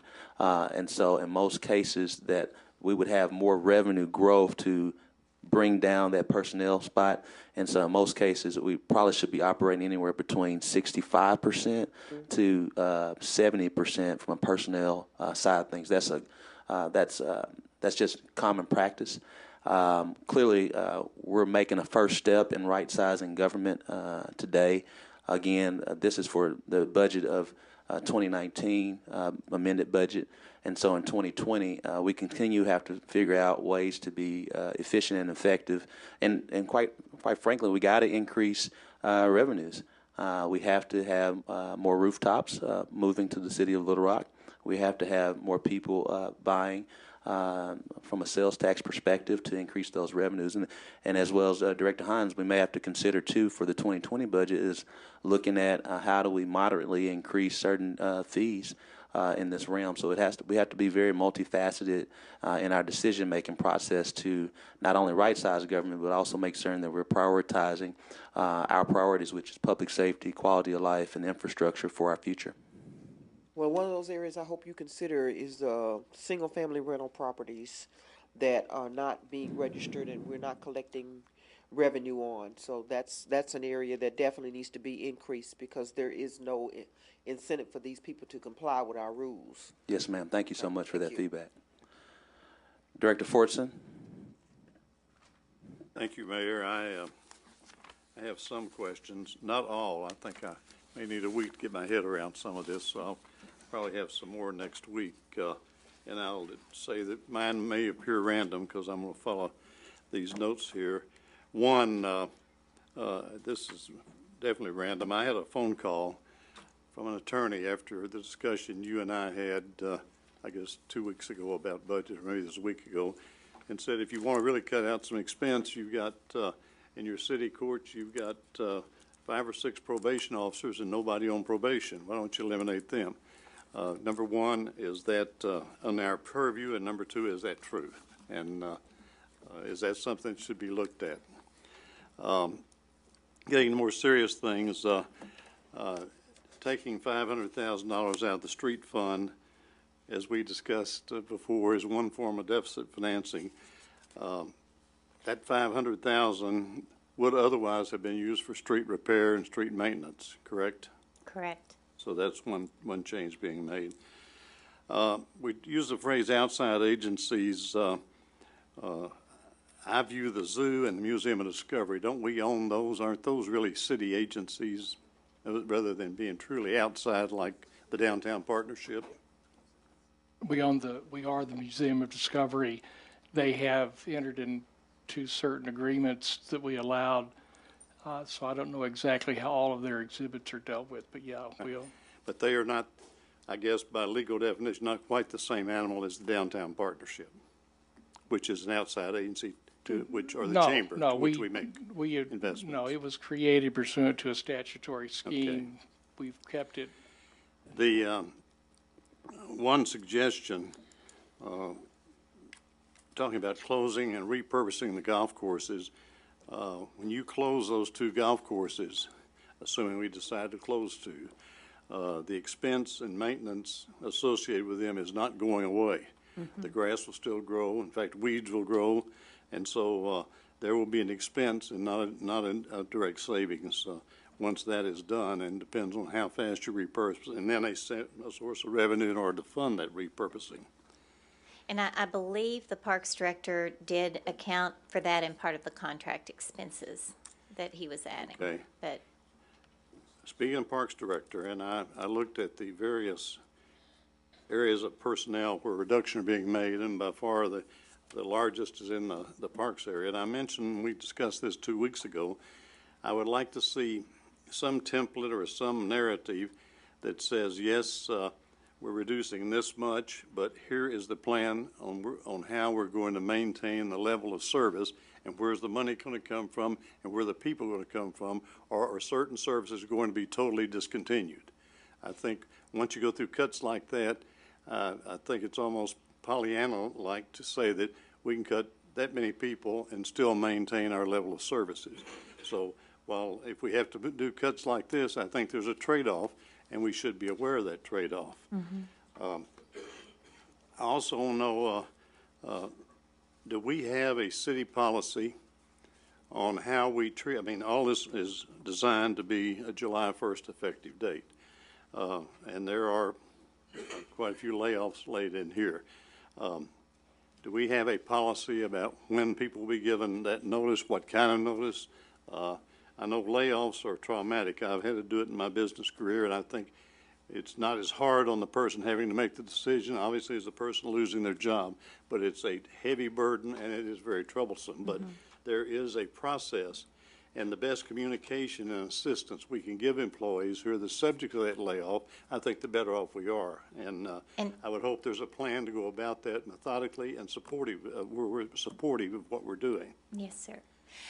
Department directors did meet with potentially impacted staff this afternoon, and typically the city tries to give at least 30-day notice. There's also a policy in effect that allows the most senior members that are eliminated to look within their department at the next lower level position and potentially bump someone out of that into another position with less seniority. And so there is a process, there is a policy, and HR is working with the department directors to discuss that. One suggestion I would make to the manager and the mayor is, depending on the number here, I know one time I was in a situation where I had to close an entire facility in one location, and we employed an outside consultant to try to assist the 30-some-odd people who lost their jobs in finding other employment. And I think if we can do that, it would be one area where we can be of material assistance to our employees. And I'll save some of my rest for next week. Other than one other comment I have, I did some quick math, and we heard Mr. Cheshire talk earlier tonight about one of the things that attracted people to bring a business to Little Rock and a plant was our amenities and our quality of life. If you get into the area between parks and recreation, golf, and the zoo, we're cutting nearly $1 million out of our support, what I call quality of life services, and I think that's a decision that could have consequences. I'll save the rest of my questions till later. Director Adcock. Yes. As you know, Mayor, because I sent you a copy, I have a couple pages of questions, but I think it's too late to get on those, so I'll go to my second list. And Director Adcock, I do have those answers, and I can respond to them expeditiously if you would like for me to. No, sir, because I'd like to have the public here whenever I ask those questions. I have the questions that you sent me via email, and I have the answers if you would like for me to respond publicly. No, I've got some other questions right now. Gene, we heard from Jay Chester, the golden goose that lays the golden eggs for us, and we have just cut off his food bill. So I think that we need to look closely at that. We expect him and his group to come here and give us the wonderful news that they do, and then he's got his head on the chopping block. We had a presentation about the golf, and yet, Sarah, listening to you tonight, I think that you know something I don't know, that which golf courses were going to be closing, because I didn't think that had been decided. We got the presentation and everything, but we had not had a public discussion of which golf courses are going to be closed, and from your comments, I about figured that out sitting here. We did look at the net subsidy for each, and so I still believe that savings scenario works regardless of, now, I think in the presentation it was pretty clear that they felt Rebsamen was a premier course that should be maintained. It was pretty clear that Heinemann was underwater. The other can... Let me stop right there. Hyman's underwater, you're saying. All the land that we are looking at in making First Tee a 18-hole golf course, every bit of that land is underwater at the same time Hyman is. So there's no way we can justify the closing of Hyman because it's underwater when we're looking at extending another golf course that's underwater at the same time. Also, as I think Gene said, if we take all of the maintenance people out of Hyman and out of War Memorial, because the second golf course would be War Memorial, so if we take all the maintenance people out there, what are we going to have to sell as parkland? The proposal's only half of those, not all of them, half. Half of what? We wouldn't be removing all personnel from both. We would be removing about half. And going back to what Lance was talking about 2 or 3 weeks ago, I gave every one of the board members a piece of paper that I had been given about the tickets with the police department. It showed that over the last few years, we are losing $2 million per year from tickets. And it also showed that the police was giving $2 million less tickets, which is 2,000 tickets, just about less a year than they was giving. And when I asked the person that gave it to me why, they said because the police department had been told instead of writing tickets to fight crime. So I would like for you to look into that, because if that's $2 million we're losing each year, and another big loss was the amount of items being written on each one of those tickets. So I would like for you to ask for a copy of that, and if you call me, I'll tell you where to find it. Because if we're losing $2 million and over the last 5 or 6 years we've done that, that's quite a bit of money. And maybe we need to talk to our new chief about the writing of tickets. So Director Hancock, Gene was talking about, yes. I hate to interrupt you, but I just want to caution the board. I understand that if you have a program in place like a municipal court or a district court, then you need to look at the budget and what impact that will have. But I think it's also prudent to caution the board that the one thing that courts around the country and the Department of Justice are looking at is the actions of local governments using courts to balance their budget. And that really starts down a very difficult path, because it's not just I give 25 speeding tickets so I get $2,500 at $100 a ticket. It is I give 25 speeding tickets, I've got $100 a ticket plus the cost, and for the ones that can't pay, I suddenly have non-payment issues, which the legislature has just changed on us. So then we start putting people in jail, and then we start getting into Ferguson. I mean, that is a very explosive issue that can't just be looked upon in terms of the numbers of tickets or the numbers of fines. That's my point. Well, I think this is time that we have to look at everything, Mr. Carpenter. Okay, that would be enough for tonight. Thank you. Thank you. Director Webb. Thank you, Mr. Mayor, and thank you again for all the time that you all have put into this. I'll ask a couple and email the rest. One of the other things we've talked about last year, and I've talked to the city manager about this occasionally, is I think we had about $3 million in liens last year. And so between now and next week, could we find out what that number is now? And I understand that you can't just say you've got $3 million in liens, and then if you were to collect all of them, you'd have $3 million because there are costs associated with some of that collection. But I'd like to know about how many we still have and what we would anticipate the costs being. In other cities our size that are comparable, how do we compare fund balance wise? How do we compare general fund expenditure and revenue wise? And if that's something that you would like for me to email you about, and like we could pick out some cities together or something. I mean, fund balance, minimum is typically in the neighborhood of, 10 to 15%. They typically want to see more than that, and it also depends on how much of that is available as cash as opposed to other things. But that's probably too low with the city's obligations. But the bond raters kind of indicate, and I know that they were happy with where our fund balance was before the losses. If any continued losses, I think we would see a hit to our bond rating. Okay. I'll just ask two more real quickly. Looking at the other outside agencies, are Metroplan and Pages something that we have a signed agreement that we're gonna pay you exactly this much, and so we didn't propose any potential? It's a charge based on population. Okay. And it's primarily for like our GIS mapping and some of that. So that's not even an option.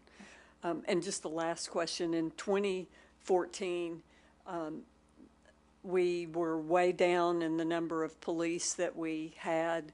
And can you tell me, and y'all may have to look this up, like what was the low point we got with the number of officers and how many versus today? I can tell you that I looked as of Friday, and our uniform police positions, we were down 10. We were down only by like 1, at the first of the year. So that's been, retirements and turnover. But we're down 10 right now. But in like 2014, how many down? I think for some reason the number 70 hits me, but I don't know exactly. I'll have to. Okay. And I'll save other ones. Thank you. Okay. Director Pack. Thank you, Mayor. I will be super brief. I want to echo some of what Director Fortson said, though. Looks like Parks is getting the biggest hit, and I know that as an enjoyer of our parks, already being understaffed, I'm concerned about Little Rock as a city and a park. 63 parks here. It's necessary, it's tough, and thank you all for all this hard work. And I will digest it more later, but what about, are there any adjustments, cuts, any thoughts about, is there a separate city manager budget, a mayor's budget? Are those in here somewhere? Are those being affected? It's part of the general administration total. When we adopted the 2019 budget, we did eliminate the Brian Griffith's position, which was the assistant to the mayor, which left only the chief of staff and the executive secretary.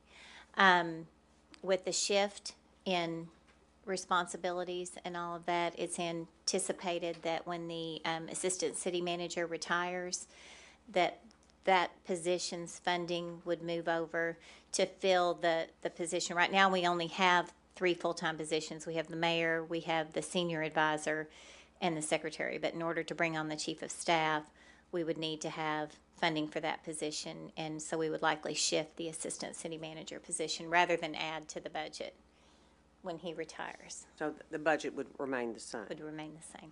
Assuming James still leaves? Mm-hmm. Okay. You leave?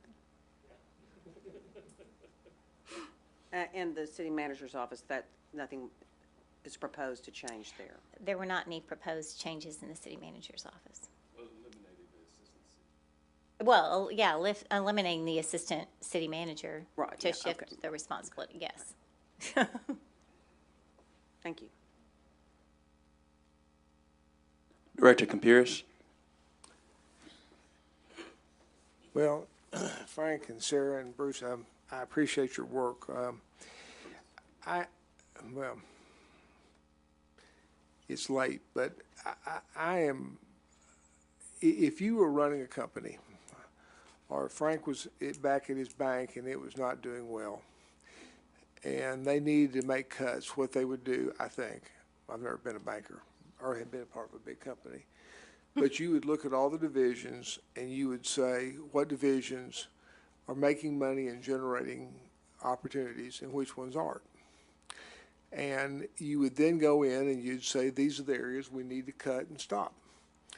And what I'm afraid we're doing is we're slipping down to making sure we have mediocrity, in my opinion. And I'll look at this, but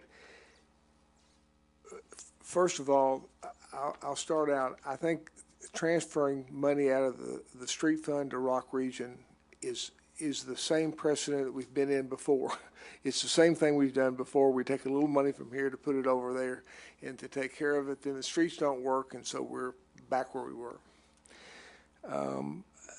The Museum of Discovery, unfortunately for them or for us, is actually a city organization, and the lease, I believe, is held not by the Museum of Discovery. We have a lease with Walter Hussman. So, isn't that right, Tom? I mean, being around here too long gets you in real trouble sometimes. And so, basically, we cut their funding, they fail, and we're actually for the lease. Isn't that right, Tom?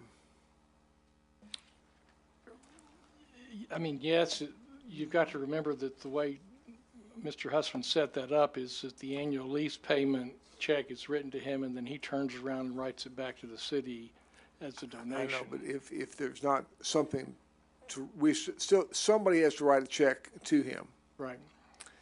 So we're cutting the budget in half to an organization that is us. I mean, we appoint the board. We sign the lease. That's as much an organization as the zoo is.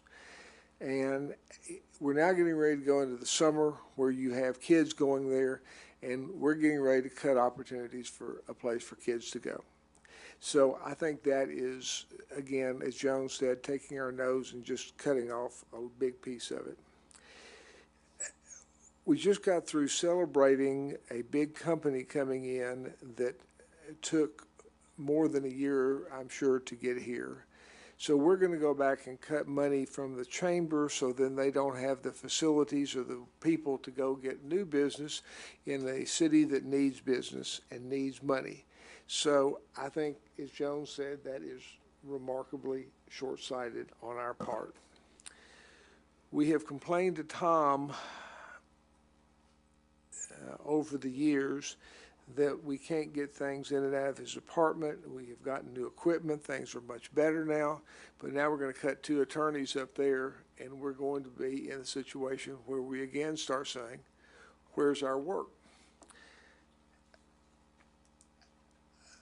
If there's a group that is dear to my heart, it is the parks.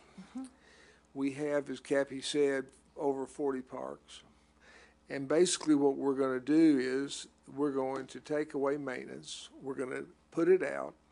We're going to have someone mow it, which means that we're going to have less than mediocre parks. We have no ability to replace anything. Rather than taking the hard thing as if you were a company and saying, you know, if we're going to cut parks, close 30 of the parks, shutter them. Put something there, put a policeman there so you don't have drugs and things like that there.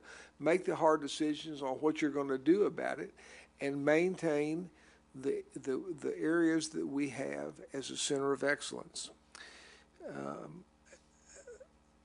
I'm going to really have to think about whether I'm going to be able to vote for something that cuts money out of PIT. I mean, I got the PIT passed. I thought it the last time we did it, we cut a little bit, and I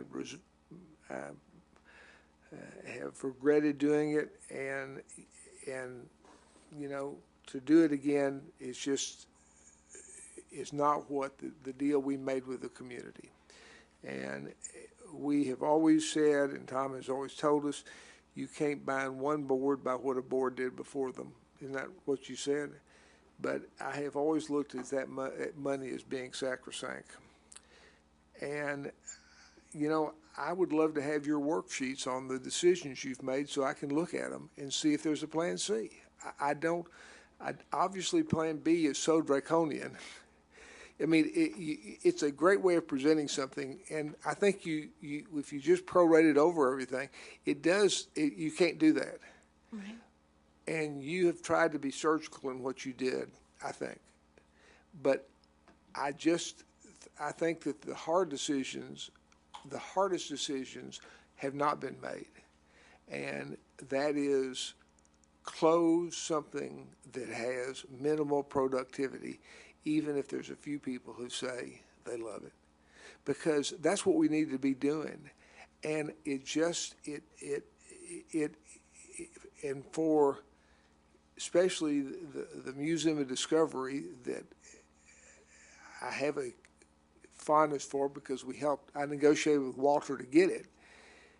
And then to hear that you just got a big company here after 2 or 3 years of work, and we're going to take the money out of there, so he's going to have to cut people or cut contracts to be able to find the next big company, that it just doesn't make any sense. I mean, it looks good to say you're doing all these things, but if the idea is we got to grow our way out of this, we're not going to grow our way out of this unless we get people here, and people here means jobs here.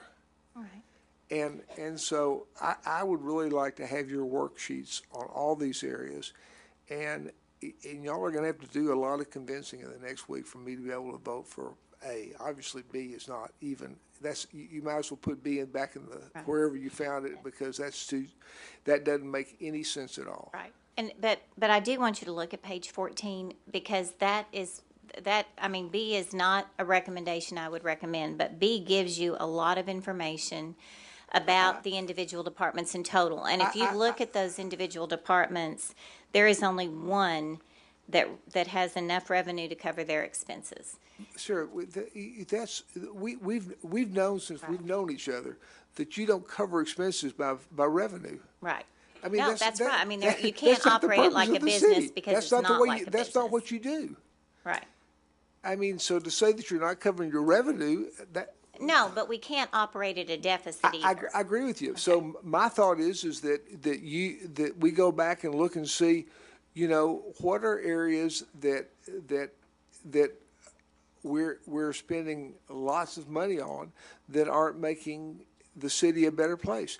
It is going to be tougher for Jay to recruit someone here if they hear that they've got a bunch of half-blank parks running around the city that they can't take care of, or we've got $500,000 out of our street fund and it rains for 4 months and we don't have the money to fix the potholes, or we have our first really true disaster that we need the street fund for, and we don't have the money in there to do it. And then we are taking money out of reserves to do things. And I will remind you again, as Frank has listened to what we said and we've looked at it, we're getting ready in 7 months to get hit probably pretty hard by our health insurance. Just book it. We're going to have to make some dramatic changes or we're going to just get beat up. And the jail isn't going to go away. And those are things that are hanging over our heads. So, you know, I'd like to look at your worksheet and spend some time and then ask some questions. But I'm gonna. This is a pill we need to reduce. We have to get our budget in order. It's just hard for me to do it the way y'all have come up with. I applaud your effort, and it's like everything else. Nothing ever is to everybody's liking the first time through, and that's the reason it's important to have everybody's input, in my opinion. So let's take a week and look, and if it takes another week or two after that, that's fine. But let's find out what we're, you know, how at least I can support this for y'all. Thank you. Director Wyrick. Thank you, Mayor. Director Campuras put into words some thoughts that I've had this whole night when I've been sitting here looking at this budget. And we've been through some battles in the past in regards to revenue versus spending. And I can recall when Cy Carney was here and we got into a budget deficit and we were talking about different things. And one of the things we talked about was that he wanted to close alert centers. And he already had targeted to close the alert centers, and we said, no, we don't want to close them. And unfortunately, he didn't let the movers know the day after we had our budget session, and they started moving furniture out of one of the alert centers. So, do y'all remember that? So we've been in this situation before. I don't want to go over what Dean said. I pretty much agree with everything he said, but I do want to understand. If this is passed the way it is, and we reduce 34 people that are working for the city right now, what is the process for doing that? Is it a seniority situation? And it appears to me that we've already told these people that if we pass this, that they're going to lose their jobs, and so they knew about this before we knew anything about it? I'll take that. We have a budget amendment presentation that is public. I think it's in good order of respect and honor and empathy to allow our team that their jobs are being discussed before they find out in the public. So we did make them aware that there are potential cuts out of respect to our city employees, so they would not find out on the news via social media. And so this afternoon, they all were made aware of potential cuts to their positions. Okay, so it was done like in a group setting, like for instance, all the resource people were said, you know, you're going to go down 6? No, each director had their proposed budget cuts, and each director went to their employees individually and visited with them. But again, it was based on positions that were targeted first, then seniority, and then the seniority has the option to move to positions at a level below them within the department, and bump someone who has less seniority than they do. It's kind of a chain. But these people already know that their position's in jeopardy by name. That it's They under know. consideration, because whether they knew at 4 o'clock personally from their department head or whether they find out on the news tonight, it was known because you all asked for positions, you asked for the recommendations, and we had to present them. And I do want you to, again, and I hear everything, and I don't want to argue with anybody, but when we're looking at what we're going to reduce, look at the total department budgets on page 14 and figure out how we can get to the numbers we want. Because when you look at the investments, it's in public safety, fires, or police is number 1, fires number 2, parks is number 3 at $10,662,000. It's very hard to find departments that have budgets that are very much to begin with. I'm going to tell you one more story, and then I'm going to be quiet. But about 3 weeks ago, I had a report on a park. Neighborhood person had called the Parks Department and asked them for some service. And they were told we're 16 to 18 people down, and we just don't have the people to do the work. So if they're already talking about can't get work done 3 or 4 weeks ago, then this is going to be the tip of the iceberg in getting our parks in situations where neighborhoods are going to be happy with them, or people coming in to visit are going to be happy with them. And I think that was Director Comparis' point, was that rather than reducing service at all, maybe we need to reduce it, But the complaints are already particular. coming in, is my Yeah. point. That I mean, And it's just going to get worse. Thank you. Director Adcock, did you have another question? Yes, Mr. Moore. A few years ago, we purchased the West Little Rock Park, which was not even in the city limits of Little Rock. Did we pay $650,000 for that park? Or what did we pay for it? I'd have to go back. You took the one that we purchased from Deltic. Yes. Okay. It was in that range. Okay, that park cannot have soccer fields on it because of the hills, so now we've gone out to Highway 300 and we have purchased more property and put in the soccer fields. So why can we not go ahead and sell the property that we paid the $650,000 and put that money into this budget?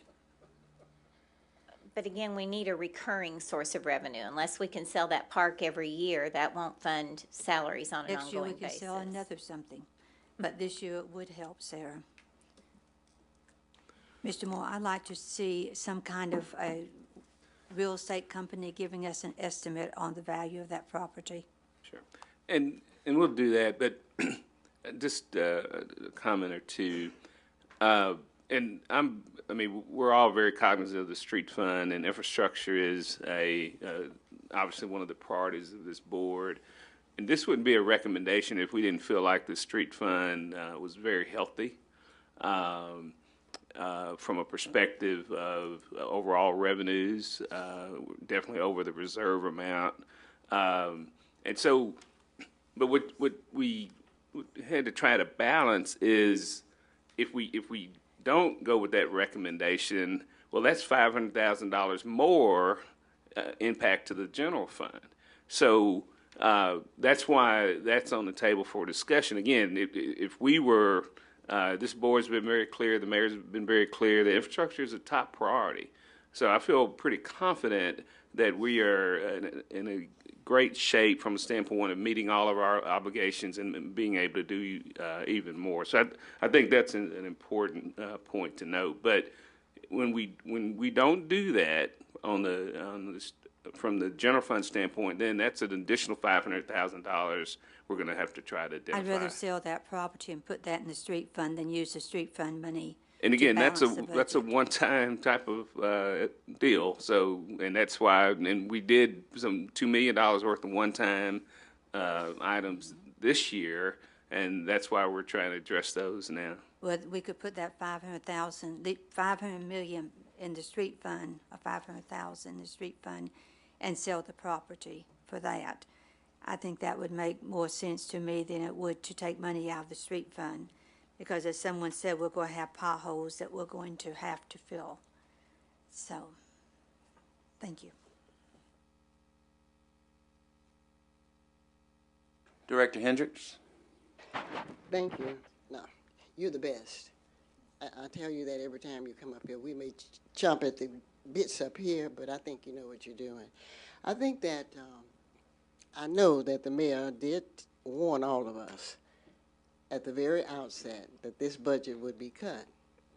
I don't know, and to piggyback on what Gene said, Fortson, talking about the possibility or the danger of moving people, well, even before Mayor Scott took his seat, I was getting complaints from members of the Parks Department. And a lot of those people were cut before the mayor came, but nobody said nothing. I encouraged the young man to get a lawyer because it wasn't for me to tell him what to do as a board member. But I want to just thank the mayor and our finance director for doing such a yeoman job, because we can sit here and complain all we want to, but how many of us is mayor and how many of us is budget director? We have a right to complain, but I just say I think sometimes some of the things that we say, we can question it. But Dean, I agree with what he said earlier about people will probably sue or whatever they want to do, but not because of this budget cut. And I do recall the first thing that you said, or one of the things that you said as mayor, was that this, we called it a book of air. This budget was here when you came, and it was too large and it was out of force, and that you wanted to do something about it. I may be a minority, but I've been daring if I don't talk like a majority. Okay? Thank you so much, Director Hendricks. Do you have another question? Yeah, another question? All right. Director Forson for another question? No, Mayor, I was, Well, I have some comments. okay, well, then go ahead. I'll save my motion. Go ahead. All right. Well, first, I just, again, in understanding governance, we all have policy responsibilities. And so when you present a budget amendment presentation, staff and management spent countless hours to bring forth this budget amendment presentation for consideration. And as we relate to that understanding, this is a policy decision for the City Board of Directors. Before I go to my final comments, I do believe others may want to continue to move forward as we move to a recess. I do want to address a few different things because I was being very patient as possible. I do want to make certain to get the point of order of some different things and different questions that have come about. Many times there are questions about what happens to the potential layoffs and those employees' vacations. I want to make certain that employees who terminate are paid their accrued balance on vacation or paid time off. There may be questions about sick days. Non-union employees receive 2% per year of service after they've been here for 5 years. ASME are not paid for theirs unless they die while being employed. What happens to medical insurance? We all understand that employees terminating for any reason are offered COBRA, where they have the option to pay for medical insurance. It makes financial sense to go find an individual policy at a lower rate. What happens to retirement? Depending on the value of benefit, it will be deferred until age 65 or be cashed out to them. So those are just a number of different questions that come up. I know we've already addressed the bumping scenario. That's been addressed today. So I wanted to make sure that information was out there. Kind of getting back to what may be my final comments. It's very easy to scrutinize a process. Sarah, Bruce, and I spent countless hours, days, weekend working on this process to give the board the best option to consider as we move forward. We did not get here overnight. And I stress we because I'm now the chairman of this board of directors. When I was sworn in on January 1st, walked in the door with a $7.3 million budget deficit that this city board voted for on December 18, 2018. And so it's easy to have a lot of questions, and we agree we want to have questions and ideas. But I just want to stress out of respect to Sarah and Bruce the countless hours that they spent working on this and giving option A and option B. Dean, you're correct. I'm a former banker, and being a former banker, walking in and seeing the budget deficit that we had, and understand that we've had year over year a lack of revenue growth year over year, but continue to have salary growth and expenditure growth year over year. That delta just doesn't work. That doesn't work in finance. That doesn't work in a business that I financed. Being someone that's been involved in the budgeting process as a state highway commissioner, as a senior advisor to a governor who basically dealt over close to 10, if you add all the billions of dollars that I've been able to be a part of the budgeting process, is a little bit over $8 to $9 billion. This ain't my first budget. And looking at budgets, you understand that sooner or later, you have to make some hard decisions. And you're right, Dean, and you're right, Gene, and others. There are some great outside agencies. Kelly Bass, I called Kelly Bass yesterday. He's a friend. He does great work for our city with the Museum Discovery. It was hard to call him and say there may be some potential significant impacts because it's part of quality of life. Made the same phone call to Jay Cheshire, to Gabe Holstrom, all of which let them know that you may have some potential cuts. And I stress the may and potential cuts because it's for the board to make that decision. But at the end of the day, we all have to get this financial house in order. We can't spend money we don't have. So we can make decisions, and I agree. There's definitely some challenges with the how we utilize the $500,000 from the street fund. Totally agree. Okay, let's not use it. So if we don't use it, just looking at clear math, we're talking about $500,000. And when you're looking at clear math, you have to look at outside agencies that make up $500,000. No matter how we cut it, somebody's going to get cut. A program's going to be hurt. What we have to do is make certain that our priorities are in order. Our priorities are public safety. Our priorities are quality of life. And so again, there are some golf courses that, quite frankly, all of the golf courses are not financially well at all. They're running at a deficit. We need to close golf courses that are running at a deficit. And so that's part of it. Yes, we're making cuts to parks. We're not closing any parks. We are now right-sizing the park process to make certain that we may have to outsource maintenance to make certain that happens. And again, we stress 48 positions, which are all very hard. I mean, we just had employee week. And when you go through employee week and you know the actual person that could potentially be cut, I'm praying for these people. I'm praying for all of us. But these are the hard decisions that we have to make. And so if we have to cut our people, we have to cut our special programs to maintain the continuity and the integrity of our city. And again, we will always make certain that public safety, quality of life, and infrastructure is in place. Option A makes certain that happens.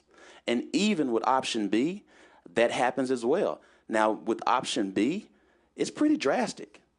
It moves from 48 employees to close to 100 to 150. Either way, whether it's option A or B, we're talking about the difference, a delta of 1%, and 1% hits pretty hard. So if we have an option C, which we definitely will consider, it's still going to hurt. And there's still going to be organizations that we all know and love. And what do we have to do? And I think Lance said it straight. You're right. Either we're going to create savings and cuts or find ways to increase revenue. I don't think we're ready at this point in time to ask our voters to increase any revenue. I think we first got to get our financial house in order before we even consider making that type of ask. And Lance, I think you are right. We may have to look at our permits and different things that we can do to move forward to increase those type of revenues. But again, I just want to stress, it's easy to scrutinize when this was already done. We can continue to operate this way, and I can't look at Sarah, understand the way I understand finance, and know that our bond rating is in jeopardy if we do not change course for our long-term future. Can we get by this year? Maybe. But we've looked at our fund balance moved from upwards of $50 million to 33. Now let's back out the 33 million, 10 million that we have to reserve for emergencies. It's now 23. We will spend ourselves out of a future. We cannot do that. That's not good as it relates to the respect of our people who voted for us all to make certain that we'll be fiscal stewards of their tax money, that we'll make certain that impact of services will not happen. You look at option B, impact services will be drastic. So we will consider all of the thoughts and the processes that people brought, but understand, if we take out the $500,000 from Rock Region Metro, other outside agencies will have to fill that gap. Or if the board decides not to vote on it, I would urge not. That would be a very bad decision and will send the wrong message to our bondholders. We have to get our financial house in order, and we have to do it together. If there are any questions or concerns or comments as we continue to spend additional countless hours, because that's what our job is to do, is to propose for the board to consider, please let us know. Again, now that everyone's aware, we want to make certain that as we have these potential cuts, that our employees were aware before it was shown on the news. We made that decision to make certain that those potential employees would know that, because the board asked 2 weeks ago that you wanted to see positions. And since you asked that, we responded and we had to act accordingly. Director Stacy Witherell, who's here today, our Chief People Officer, she has a plan in action if and when these cuts go in action, because we want to make certain that we give our people enough time for this to figure out a path forward. And so, again, I ask that we all, for those of faith, that we be in prayer. I mean, these are real families here, and we have to make certain that we continue to keep our financial house in order. Director Fortson. Oh, Director Fortson. Mayor, I was just going to say, obviously, there's further discussion to be pursued on this, and I was going to make a motion that we recess this meeting until 4 o'clock next Tuesday. Is there a motion? Second? Yes, ma'am. No, ma'am. No, ma'am. We're going to recess right now. That's what Director Fortson just. Yeah. We're going to. Yeah. Yes, ma'am. We're going to recess for 4 o'clock tomorrow. All those in favor? Not tomorrow. 4 o'clock next Tuesday. It's 10:15. I'm sorry. All those in favor, please say aye. All those opposed, please say nay. Motion to recess. Mayor, Mr. Carpenter. you had 3 employees that wanted to speak at Citizen Communication next Tuesday at 4. They'll be at work. Shouldn't we make arrangements for them to be able to come and speak to the board since you told them? Yes, sir. We'll figure out a way to give that permission. You guys are able to come. Please come. We'll share that with your directors.